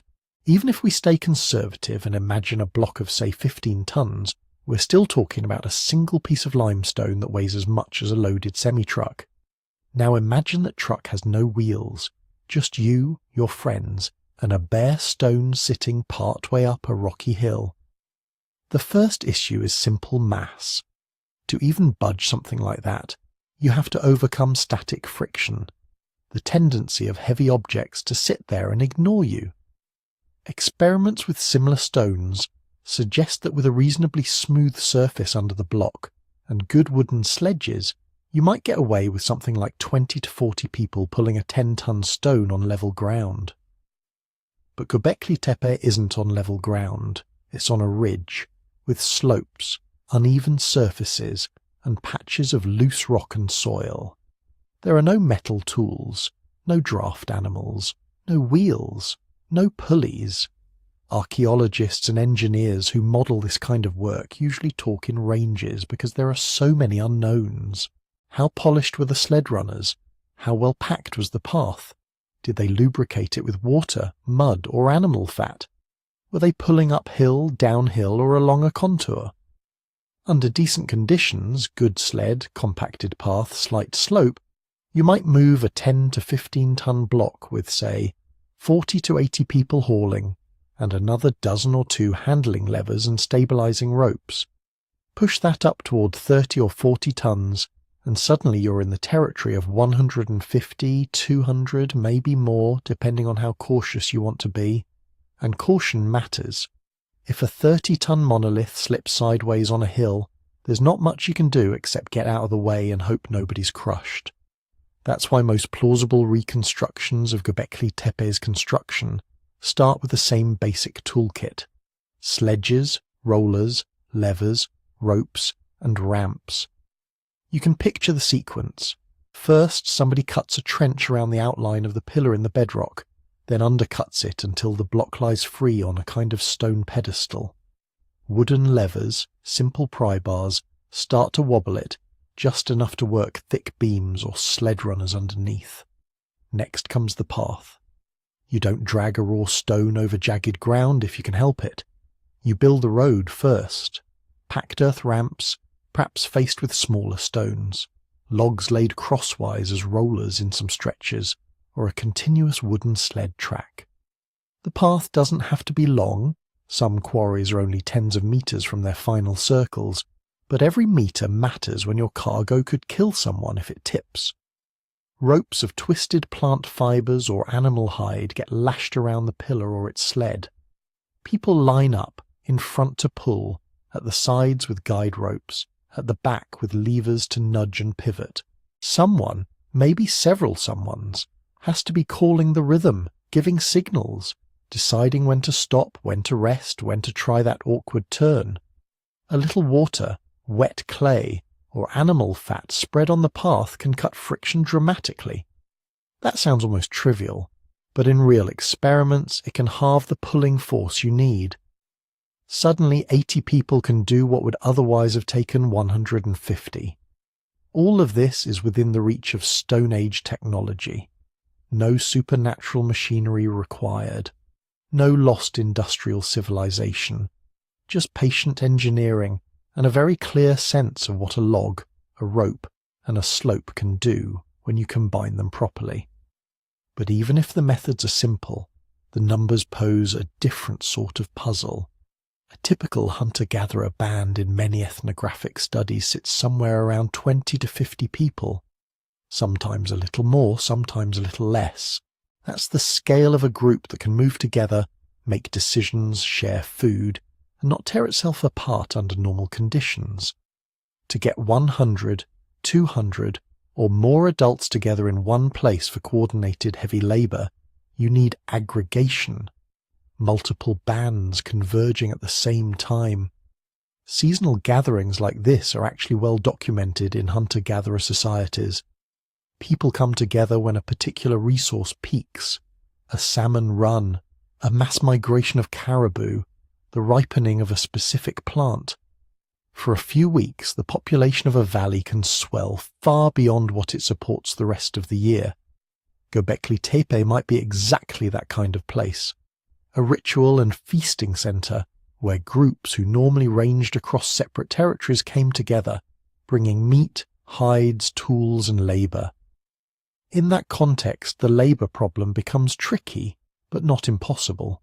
If several bands, each of 30 or 40 people, arrive at a hilltop once or twice a year, it's suddenly plausible to line up 100-strong backs in front of a sledge. You can imagine the job being done in bursts, a few days of intense hauling each season, gradually raising and arranging the circle over years. But this raises another question. If you're spending that much energy on stones and carvings, someone has to be thinking about food. Even without farming, you still have to provision an oversized camp. That means planning hunts so there's meat when the gathering happens, smoking and drying surplus ahead of time, maybe storing nuts, seeds, or wild grains in pits. It might mean that some individuals or some families specialize a bit more in gathering, in butchering, in brewing or cooking, so others can focus on quarrying and carving. Leadership and organization start to matter in a new way. Someone has to coordinate to say, we'll meet at the hill after the gazelle migration, or this year we're going to finish that second pillar. Someone has to mediate disputes when bands with different traditions and territories share one sacred place. Someone has to persuade people that instead of spending every spare hour improving their own shelters and tools, they should haul another stone up the slope for a circle they'll only visit occasionally. You don't need kings or priests in robes to do that. A few respected elders, skilled storytellers, successful hunters, or charismatic ritual specialists could be enough. But whatever the exact arrangement, the social fabric has to be strong. Because none of this is a one-off stunt.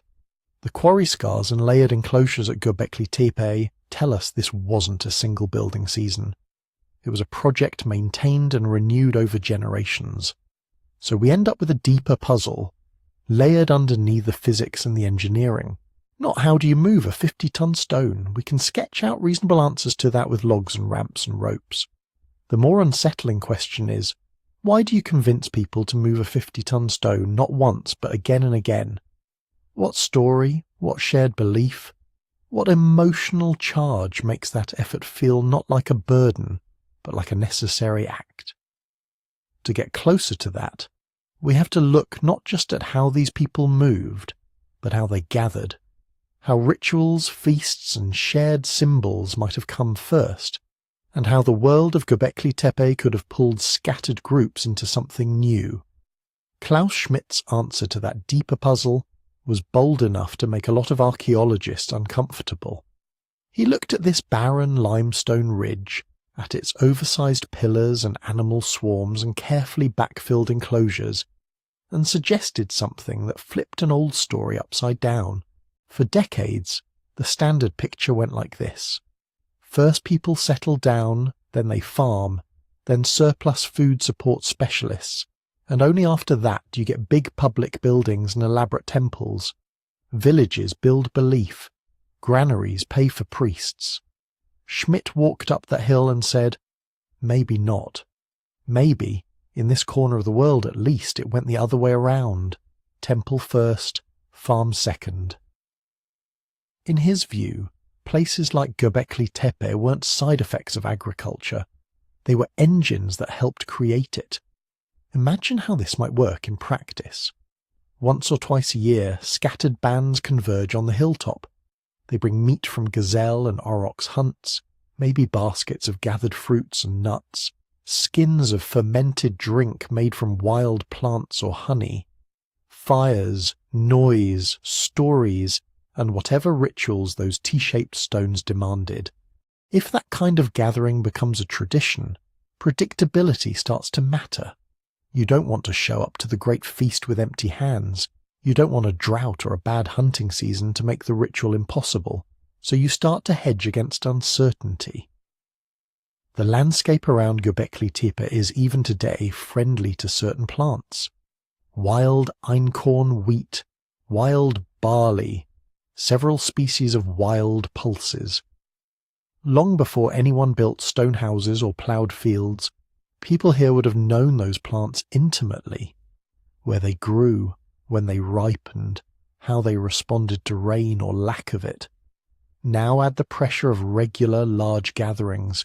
You know that, say, in late spring or early summer, people will be up on that hill, expecting meat and maybe something bready or porridge-like to go with it. If you want to be sure there's grain to grind, you can't just hope the wild stands happen to do well. You start doing little things. You harvest more systematically, maybe a bit earlier, to beat the birds and rodents. You collect the fattest, fullest heads of grain, and instead of eating every last one, you accidentally or deliberately drop some near camp or in a favoured patch of soil. You clear away competing shrubs from a good stand. You burn last year's stubble to encourage new growth. None of that is full agriculture. It's not ploughs and farmsteads and fenced fields. It's small nudges, early management of wild cereals, but those nudges have consequences. Grain that's harvested by hand and transported in baskets tends to favour plants whose seeds don't all shatter and fall to the ground on their own. Over generations, people repeatedly selecting and resowing those seeds end up with populations that look more and more domesticated. Bigger grains, tougher stalks, more synchronous ripening. From the outside, it looks like a gradual slide. From intensive gathering to low-level tending to something we'd recognise as cultivation. In Schmidt's framework, the big ritual centre is the driver of that intensification.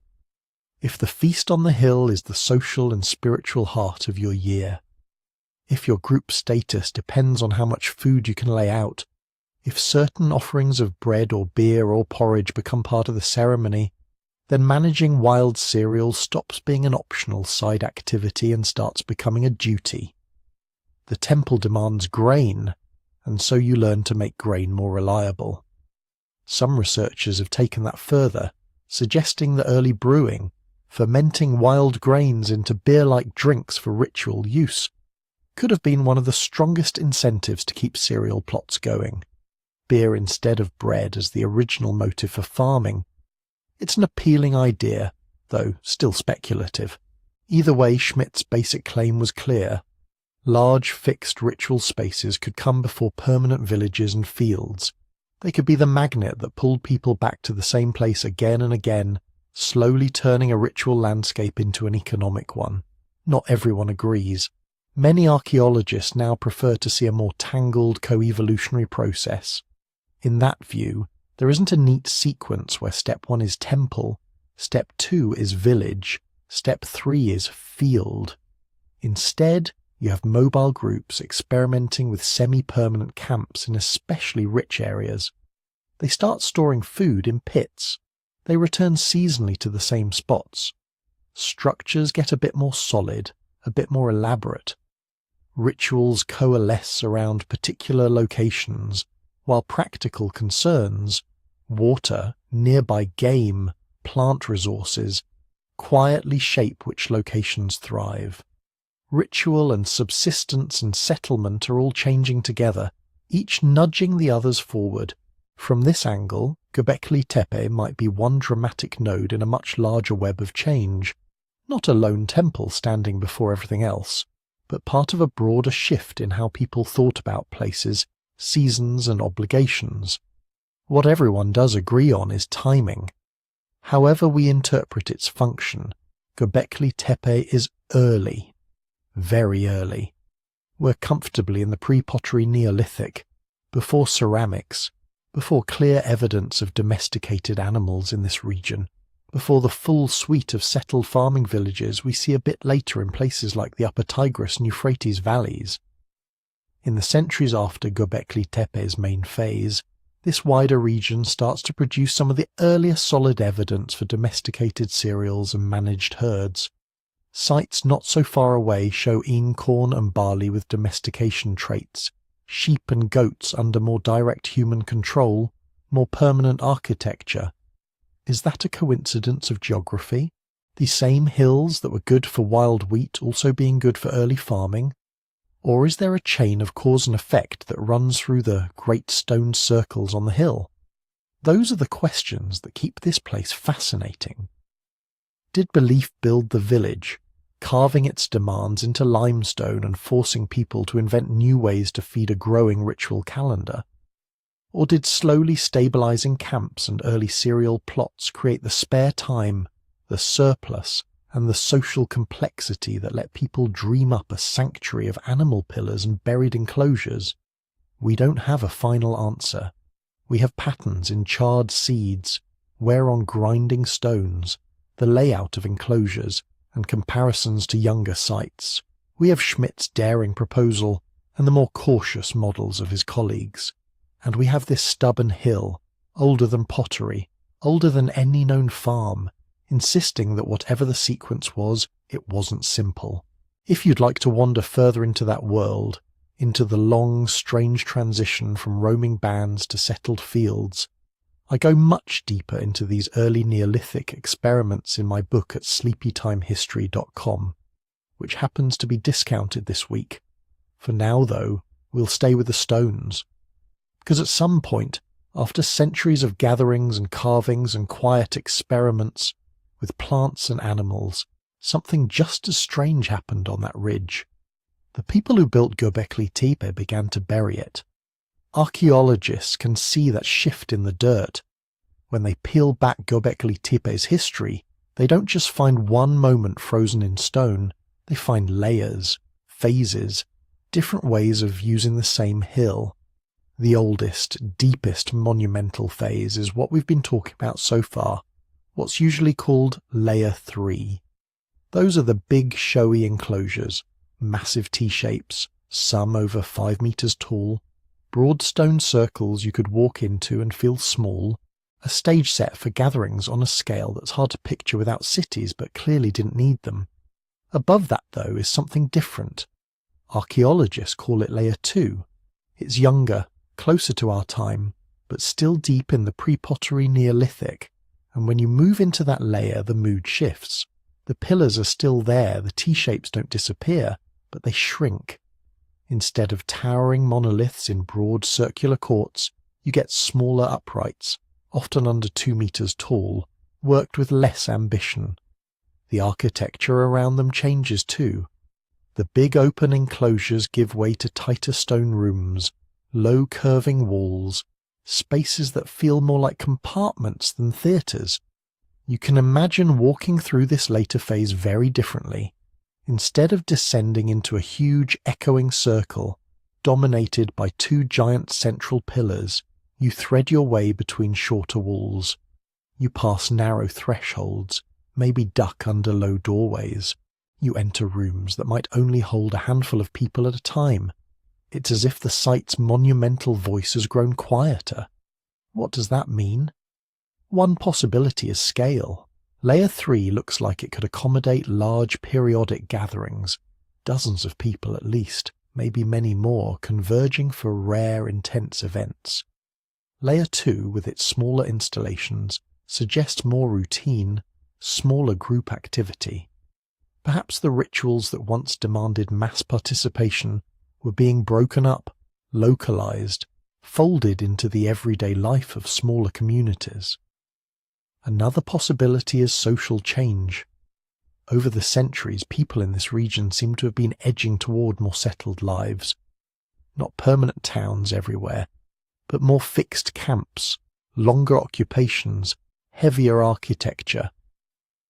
The wider northern Mesopotamian landscape starts to show houses with stone foundations, storage bins, arranged neighborhoods.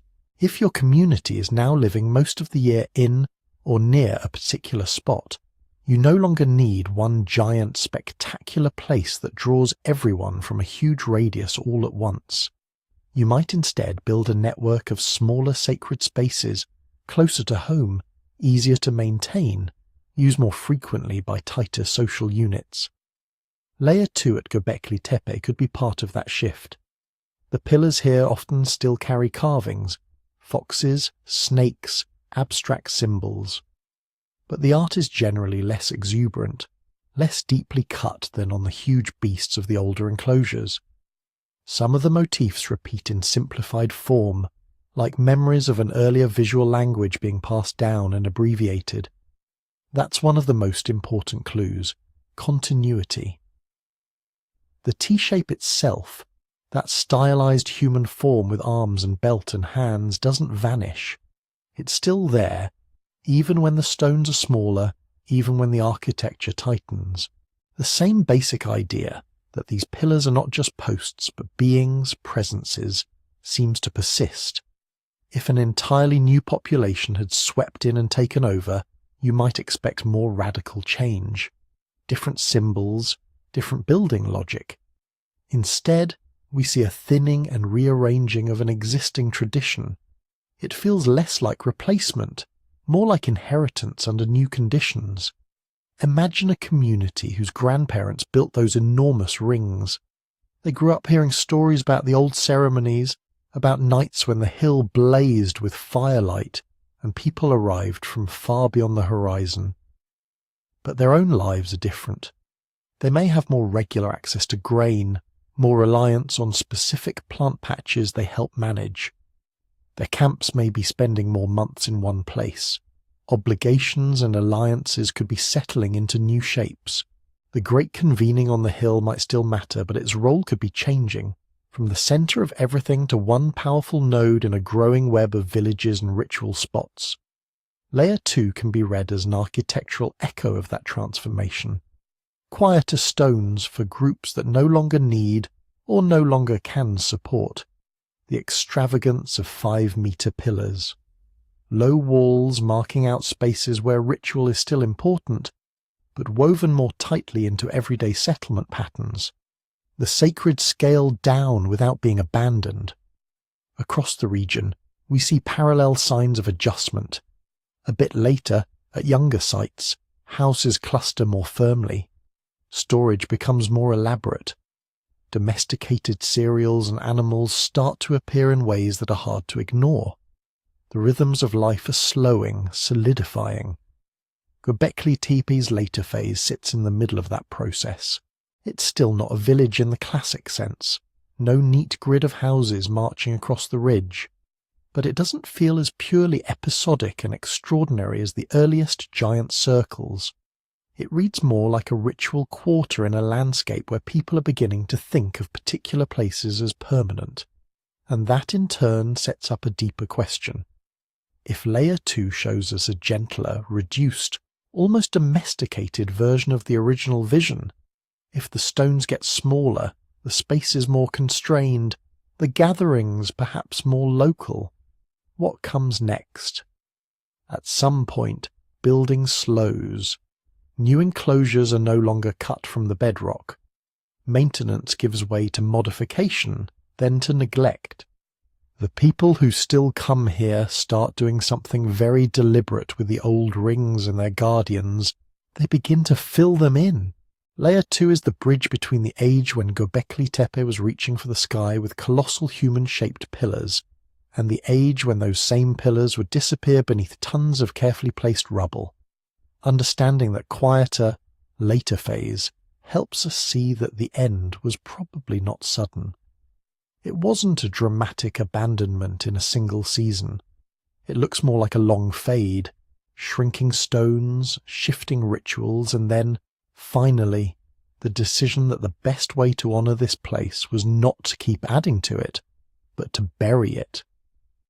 In the next section, we'll walk into that endgame and look closely at how you intentionally make a mountain of stone forget its own monuments. When archaeologists first realised what had happened next, it felt almost backwards. You expect an ancient site to be buried by accident, by wind-blown dust, landslides, collapsing roofs, the slow creep of soil. You don't expect the people who built it to be the ones who put it underground. But at Göbekli Tepe, that's what the dirt is saying. Those great stone circles, those T-shaped beings we've been following, did not simply crumble and vanish under natural sediments over thousands of years. They were entombed, deliberately. Imagine standing in one of the big Layer 3 enclosures toward the end of its life. The pillars are already old. The carvings are weather-softened in places. Maybe some walls have been patched, some stones replaced. You step down into the ring as generations before you have done. And then, one day, or more realistically, one season, one decade, the work changes. Stone stops coming out of the hill and starts going back in. The fill that eventually covers these circles is not random hillside collapse. It's a dense mix of broken limestone, small stones, chunks of older architecture, and a huge quantity of animal bones and chipped flint. It's as if someone took apart parts of the wider landscape, camp debris, butchered remains, fragments of other buildings, and used all of it as packing material. In places you can still see the layering, coarse rubble, then finer stones, pockets where material seems sorted by size, almost like someone was trying to minimize empty space. The gaps between pillars and enclosure walls are stuffed tight, as though the goal was to stabilize and support, not just to drown everything in random trash. That's one of the first clues that this wasn't just a long, slow silting up. If you let wind and rain do the job, you get loose, airy deposits. Clear signs of surfaces forming, erosion cutting in, plant roots wandering through. At Göbekli Tepe the burial layers are compact, heavy, pressed in like insulation. The contacts between layers suggest repeated intentional dumping, not centuries of quiet dust. Another clue is the speed. Archaeologists can estimate how long an enclosure stood open between use and burial by looking for signs of weathering and soil development. Long pauses leave fingerprints, thick carbonate crusts, deep root systems, collapsed walls eroding slowly in place. What we see instead is surprisingly brief. There are episodes of use, then episodes of backfilling, then sometimes renewed building on top. Not 1,000 years of wind slowly filling a ring, but active phases of closing a space, and then reusing the hill. The big Layer 3 circles especially seem to go from functioning architecture to buried architecture on timescales that imply coordinated effort. And the composition of the fill tells its own story. It's full of artifacts from daily life, tools, flakes from tool-making, food refuse, bones from gazelle, wild cattle, wild sheep and goats. In other words, the material you'd expect in middens, the trash heaps of hunter-gatherer camps. But here it isn't lying in mounds on the surface. It's been shoveled, carried, poured into the monumental enclosures as they're being closed. One way to picture this is as recycling. The hill becomes a kind of repository for the traces of many gatherings. Every time people come, hunt, butcher, carve, they create debris. At some point, instead of letting it scatter, they start feeding it back into the very structures that focused those gatherings. To many archaeologists, that pattern, careful packing, sorted material, rapid, deliberate dumping, adds up to a clear conclusion. This is intentional backfilling. Not a clean-up accident, but an act. Which immediately raises the uncomfortable question, why? Why spend generations quarrying, hauling, carving, arranging 50-ton stones into grand rings, only to spend more generations burying them, stone by stone, until the hill is smooth again? One idea is ritual closure. In this view, an enclosure is not just a building, it's a being or a relationship with a life cycle. When its time is over, you don't just abandon it. You kill it properly. You fill it, seal it, return it to the earth the pillars rose from. The careful packing becomes a kind of final embrace, a way of making sure the space doesn't simply decay, but is transformed. Another theory sees it as a generational reset. The hill may have hosted periodic renewals, with each major phase of building eventually buried to make room for the next. Covering an old enclosure could mark the end of an era, the closing of agreements, the retirement of particular lineages or ritual roles. New rings or new arrangements above would then arise over the graves of the old. There's also the possibility of conflict, inside or out.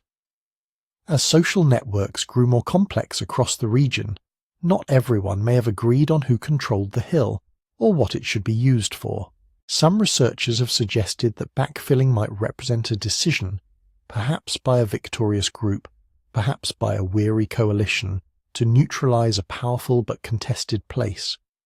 Bury the stones, and you bury the arguments attached to them. Related to that is the idea of concealment.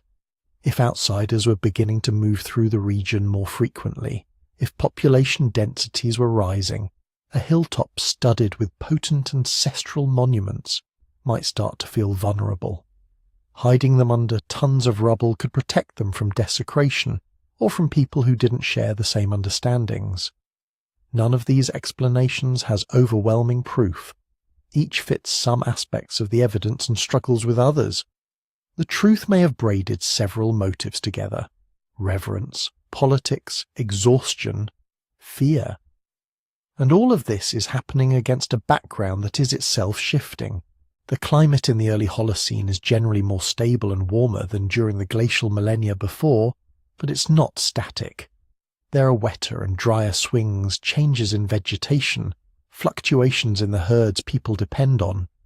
At the same time, communities across the Fertile Crescent are experimenting more deeply with cereals and legumes, with managing stands of wild wheat and barley, with corralling animals. Göbekli Tepe does not sit in a vacuum. As the centuries pass, it's part of a world where subsistence is slowly tilting, from highly mobile foraging toward more anchored, resource-intensive lives. That doesn't mean a single drought or a single harvest failure caused the burial. It does mean the meaning and usefulness of a giant hilltop sanctuary could be changing as people's daily rhythms changed. It's in the middle of this long, complicated transition that someone, or many someones, made the decision. The big rings are done. The pillars will stand no more in open air. So they filled them. Load after load of stone and bone and broken tools. Layer pressed on layer. Enclosures that once echoed with voices and drum beats becoming tighter and darker, until there was no space left at all. The tops of the tallest T-shapes disappearing beneath a rising artificial mound. From a distance, the hill would slowly smooth out. The dramatic depressions of the circles would vanish. To a traveller passing centuries later, it might look like nothing more than a rounded knoll, perhaps with a few smaller later structures near the surface, its deeper history completely invisible. In effect, Göbekli Tepe was turned into a sealed container, a monument that had organized the lives and imaginations of people for generations was converted, by their own hands, into a kind of time capsule. It held its silence through the spread of farming, the rise of cities, the birth of writing, the entire sweep of recorded history. For nearly 10,000 years the great circles slept under their armour of rubble, waiting for a farmer's plough in 1994 to scrape against stone, and for a curious archaeologist to climb a nondescript hill and start peeling back the layers of a burial the builders had meant to last forever. Göbekli Tepe went to sleep. But the story on that hill is only part of a much larger landscape. If you stand on the crest today and look out across the plains and low ridges of southeastern Turkey, you aren't just looking at empty fields. You're looking into what archaeologists now call Taş Tepeler, the stone hills. For a long time, Göbekli Tepe seemed like a one-off, a freak, a miracle hill, a site so far ahead of its time that it almost didn't fit into human history as we understood it. Hunter-gatherers, 50-ton stones, monumental rings, deliberate burial. Put together, it felt like a singular anomaly. But as survey teams fanned out across the region, following hints from old maps, local farmers and satellite images, a pattern began to emerge. Karahan Tepe, Seyberts, Sefer Tepe, Çakmak Tepe. At least a dozen sites, some already under excavation, others only identified through ground-penetrating radar and surface finds, are now known in this same part of the world, dating to roughly the same early Holocene window. They share a family resemblance with Göbekli Tepe. Karahan Tepe, about 35 kilometers away, is the clearest example so far. It sits in a more rugged, rocky setting cut into a limestone knoll. When excavations began there, archaeologists found something that felt almost like a cousin to Göbekli, but with its own personality. Instead of only freestanding circles on a hilltop, Karahan Tepe has deep, rock-cut spaces. One of the most striking is a long sunken chamber, its floor far below the surface, with T-shaped pillars rising from the bedrock itself, fixed like teeth in a jaw. Along one wall, a row of carved human heads projects from the stone, staring into the space. The iconography echoes Göbekli Tepe's world. T-shapes, animals, abstract motifs, but it also adds new elements. More explicitly human figures, more emphasis on carved faces peering out of the bedrock, a slightly different balance between animal power and human presence. And Karahan Tepe is not alone. Other hills in the Tash Tepele region show circular or oval structures, pillar-like stones, carved shafts and chambers, traces of similar building techniques. Some have only been lightly tested, others are still just promising blips on survey maps. But taken together, they're eroding the idea that Göbekli Tepe was a solitary cathedral rising out of a forager's wilderness. Instead, it starts to look like one node in a regional network. Imagine not just one sacred hill, but a constellation of them, each with its own layout, its own favoured animals, its own local stories, and yet all sharing a recognisable architectural language. Broadly similar T-shaped pillars, preference for certain arrangements, recurring motifs like snakes, foxes, and abstract H-shapes or ladders. This changes the story. Göbekli Tepe is still extraordinary, but it's no longer a unique miracle dropped into history out of nowhere. It's part of a tradition, a culture, or perhaps a cluster of closely related cultures, who over many centuries developed and maintained a shared set of symbols and building practices across dozens of kilometres of landscape. If you think back to those scattered bands of early Holocene hunter-gatherers, this is exactly the sort of pattern you might expect as their networks grow denser. Different groups, occupying different valleys and ridges, might each anchor their identity to a particular hill. You're people of Karahan, they're people of Göbekli. Another band claims Sefer Tepe. Each place has its own rituals, its own founding stories, its own ancestral pillars. But the similarities between sites hint at something more. Movement. Maybe people didn't just visit their home hill. Maybe season after season, group after group, they moved between several of these stone hills, attending rituals, renewing alliances, exchanging marriage partners, gossip, and stories, all under the silent gaze of the same style of T-shaped beings. In that picture, Tash Tepele becomes a pilgrimage landscape. Not pilgrimage in the later organised religious sense with scriptures and priestly hierarchies, but in a looser, older way. Periodic journeys to powerful places, routes that migrate with animals and ripening plants, linking sacred hills into circuits that mark the rhythm of a year or the turning of a life. Shared architecture and iconography would help anchor a shared identity. You might never meet most of the people who also carve T-pillars. You might not speak exactly the same dialect or tell the same versions of the myths. But when you arrive on a distant ridge and see that familiar flat-topped stone with arms folded across its body, that fox in profile, that looping snake, you know immediately, these are our kind of people. We understand the same signs. This also speaks to those fringe ideas we touched on earlier. When outsiders see Göbekli Tepe in isolation, it can be tempting to say, this is too advanced, someone else must have taught them, a lost civilization, visitors from somewhere else. But the more we fill in the Tash Tepele map, the more human the story looks. We don't see one perfect finished blueprint stamped once and then lost. We see variation, experimentation, sites exploring different arrangements, different emphases, all within a shared repertoire. That's what cultural traditions look like when they evolve in real time among real communities. You don't need an unknown super civilization to explain it.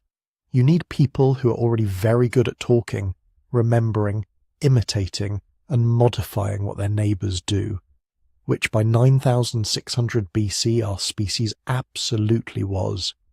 And if you're curious to go deeper into this kind of long, winding human story, climate crises, bottlenecks, strange hills hiding stranger secrets, this is a good moment to mention that we've put together a book that expands on these themes in a slow, sleep-friendly way. You can find it at sleepytimehistory.com, and for this week there's a discount for listeners who want something to drift off with after the episode. Back on the stone hills though, the expanding map raises another set of questions. If Göbekli Tepe is one node in a network, what were the rules of that network? Did different hills specialize in different kinds of rituals? Healing here, initiation there, ancestral feasts somewhere else? Were some more local, some more regional, maybe one or two drawing people from very far away? And how does all of this fit into the bigger picture that archaeologists are slowly assembling? Because at this point in the story we've walked through quarries and enclosures, looked up at carved animals, watched 50-ton stones rise, and then watched the same stones vanish back into carefully packed rubble. We've widened the lens from a single hill to an entire region of stone-studded ridges. Now we have to step back once more. In the next part, we'll pull together what mainstream archaeology is comfortable saying about all of this, what the evidence strongly supports, and separate it from the more speculative edges, the places where the data are thin and the possibilities are still wide open. So, what can we actually say with confidence about Göbekli Tepe and its sister hills? And where are we still very much in the dark? Let's start with the firm ground. First, the age. Multiple radiocarbon dates from different layers, labs, and samples converge on the same general window. The main monumental phase at Göbekli Tepe belongs in the early Holocene, roughly 9600 BC, and a bit before and after. We're not looking at a medieval structure with an older legend attached. We're not looking at something secretly built in the Bronze Age and misdated. The charcoal in the fill, the organic residues on floors, the stratigraphy of the hill itself, all line up. This is late hunter-gatherer, pre-pottery, pre-farming architecture. Second, the stones are real megaliths, shaped and moved by humans. There's occasionally a claim that maybe the T-pillars are just natural rock fins, or maybe erosion did most of the work. The geology doesn't support that. The pillars are quarried from the same limestone the hill is made of, but you can see the negative scars in the quarries where blocks were detached. You can trace half-finished pillars still attached to the bedrock. You can see the flint tools, the working floors, the chips. These are not accidents of nature that someone happened to decorate. They're deliberate planned shapes, carved in large numbers over centuries. Third, the hill was filled on purpose.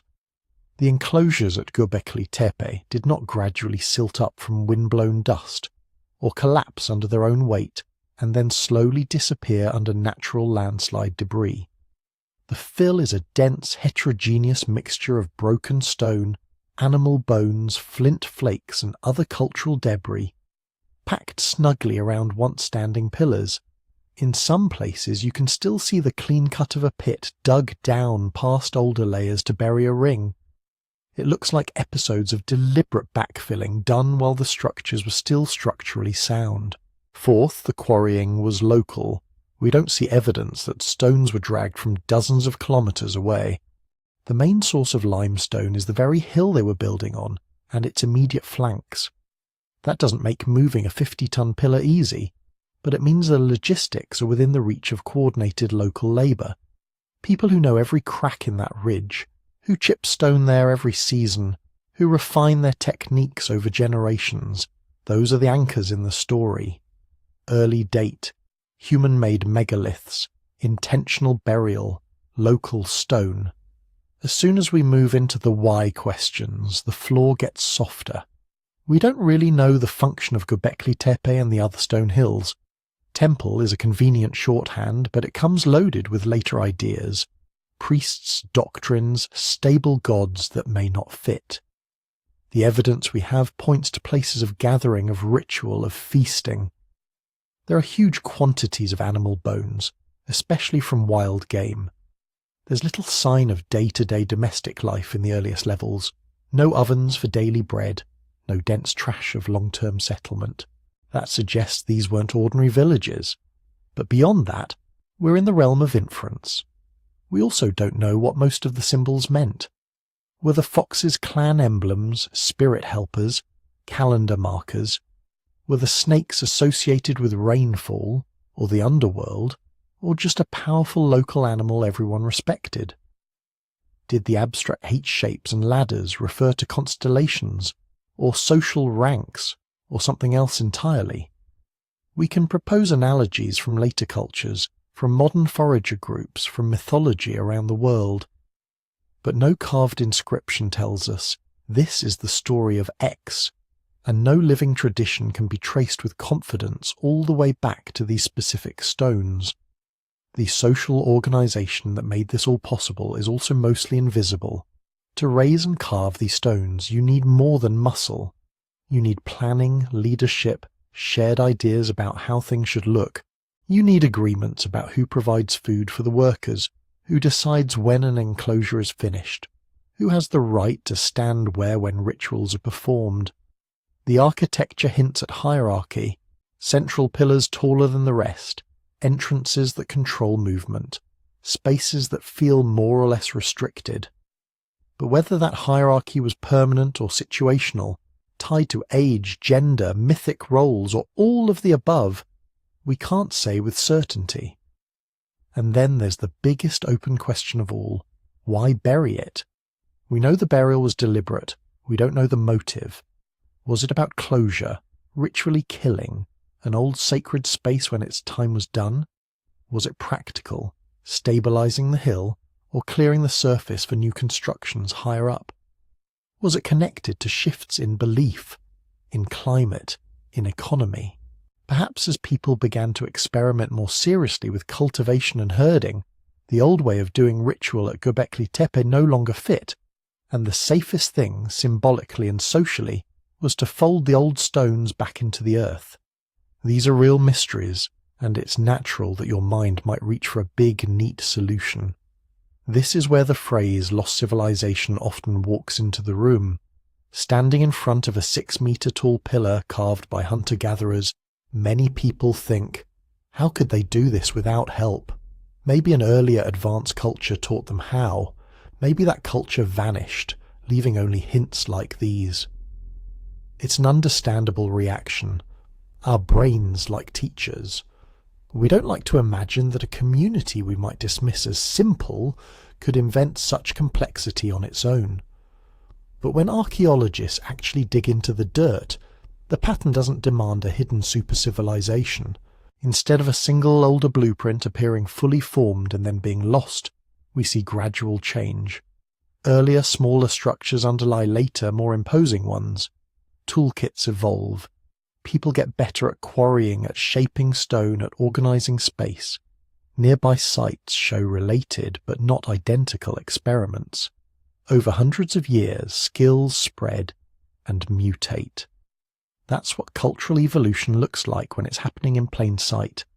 We also don't see the physical footprint we'd expect from a truly advanced predecessor. No large cities, no metalworking, no long-distance road systems or massive harbour works from a much earlier date. The remains we do have, lithic scatters, hearths, animal bones, belong to forager societies that are already very capable, very social, and very good at manipulating their environments. So, do we know that no other culture ever influenced these people? We can't make that kind of absolute negative claim, but we can say that the evidence we do have is fully compatible with innovation by late Pleistocene and early Holocene humans. using brains and bodies like ours. We don't need a lost teacher to explain Göbekli Tepe. We need time, tradition, and the kind of stubborn creativity that shows up again and again across human history. How will archaeology move the needle on these questions? Not by waiting for a single dramatic discovery that explains everything at once, but by slowly tightening the web of evidence. New excavations at other Tashtapela sites will let us compare sequences. Does Karahan Tepe, for example, show the same pattern of building and burying? Are there hills with clear signs of domestic life right next to ritual spaces, or are they always separate? Each trench adds another sliver of context. Improved dating techniques, like more precise radiocarbon calibration and optically stimulated luminescence for sediments, help us refine timelines. Did the main enclosures at Göbekli Tepe overlap in use, or did they follow one after another like chapters in a book? Did the burial episodes coincide with broader climatic shifts we can see in lake cores and cave stalagmites? Residue studies can sometimes tell us what was actually happening on a floor. Microscopic analysis of sediments can reveal traces of plant processing, pigments, even blood and fat. If we find consistent clusters, say, repeated evidence of beer-like fermentation or specific plants used in feasting, that adds texture to our picture of ritual life. Regional surveys using drones, satellite imagery and geophysics will continue to map the wider landscape. Where were the everyday camps and villages that supplied these hills? How far did people travel to reach them? Were there paths, gathering points, seasonal rhythms that stitch the whole region into a coherent social fabric? All of this loops back to that tension we've been circling throughout the episode. Mobile lifeways, monumental commitments. Göbekli Tepe and its cousins sit right on the edge between worlds. On one side, the older pattern, small flexible groups moving with herds and seasons, carrying their belongings with them. On the other, a newer pattern, enduring places, heavy investments in stone and story, landscapes that tell you where to go and what matters most. The people of the Stone Hills seem to be living both ways at once. They are still hunters, still foragers, still deeply plugged into the movements of wild animals and wild plants. But they are also investing staggering effort into places that do not move, into architecture that will outlast them by many generations. We don't yet know exactly how they reconciled that tension in their daily lives. We just know that for a few centuries they did, and in the end they left us stones, not explanations. No carved narrative telling us what each animal meant. No final inscription saying why they chose to bury their pillars, why they finally walked away. Just rings of limestone sleeping under their own rubble, waiting millennia for someone to peel back the layers. What we know is enough to sketch the outlines of their world. What we don't know leaves the centre of that world open, quiet, full of possible meanings, like the empty space between two T-pillars in a dim, stone-ringed chamber. In the last part of this story, we'll follow that silence to its edge and stand on the hill as the last stones are covered, the last fires go out, and Göbekli Tepe fades from living memory. Imagine the hilltop at dusk. The wind has dropped. The heat of the day is leaking out of the limestone. Somewhere beyond the ridge, a flock of cranes is settling for the night, their calls thinning into distance. Up here, where the grass runs thin and the soil is shallow, nothing looks especially remarkable. To your left, a low swell in the ground, hardly more than a wrinkle. To your right, a scatter of broken stone. Under your feet, small chips of flint you'd overlook if you weren't already tuned to see them.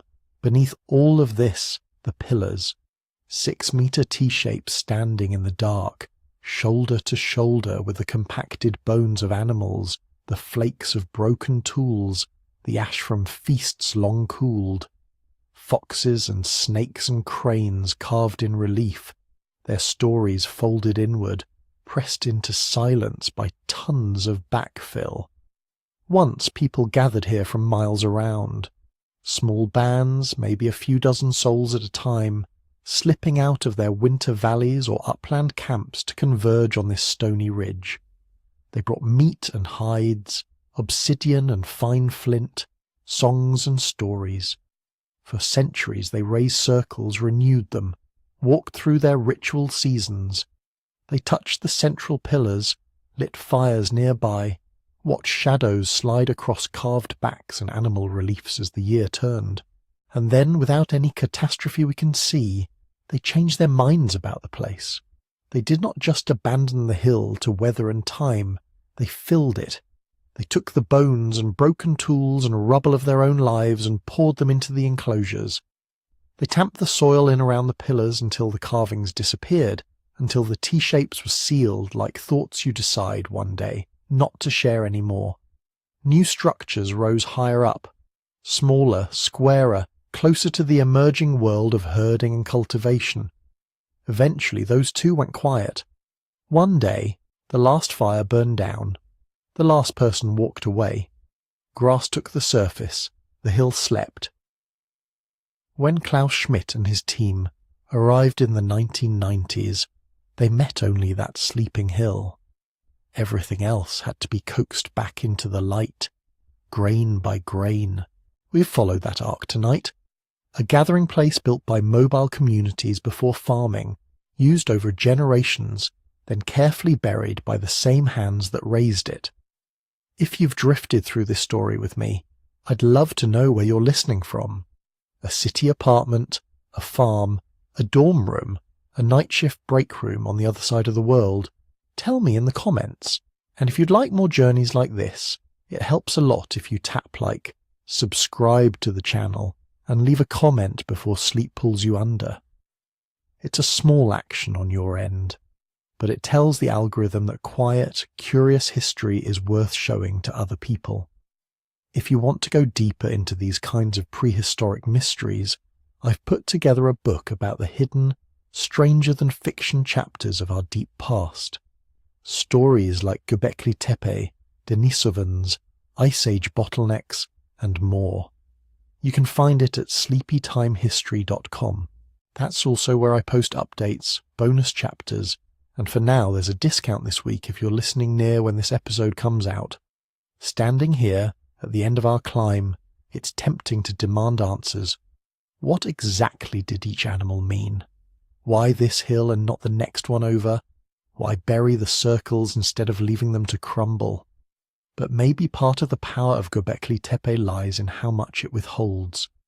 We know enough to see that people like us, with brains like ours, committed to something bigger than their immediate needs. Art, story, shared space. We can trace the outline of their labour, the rhythm of build and bury, the movement from pure hunting to the first hints of farming.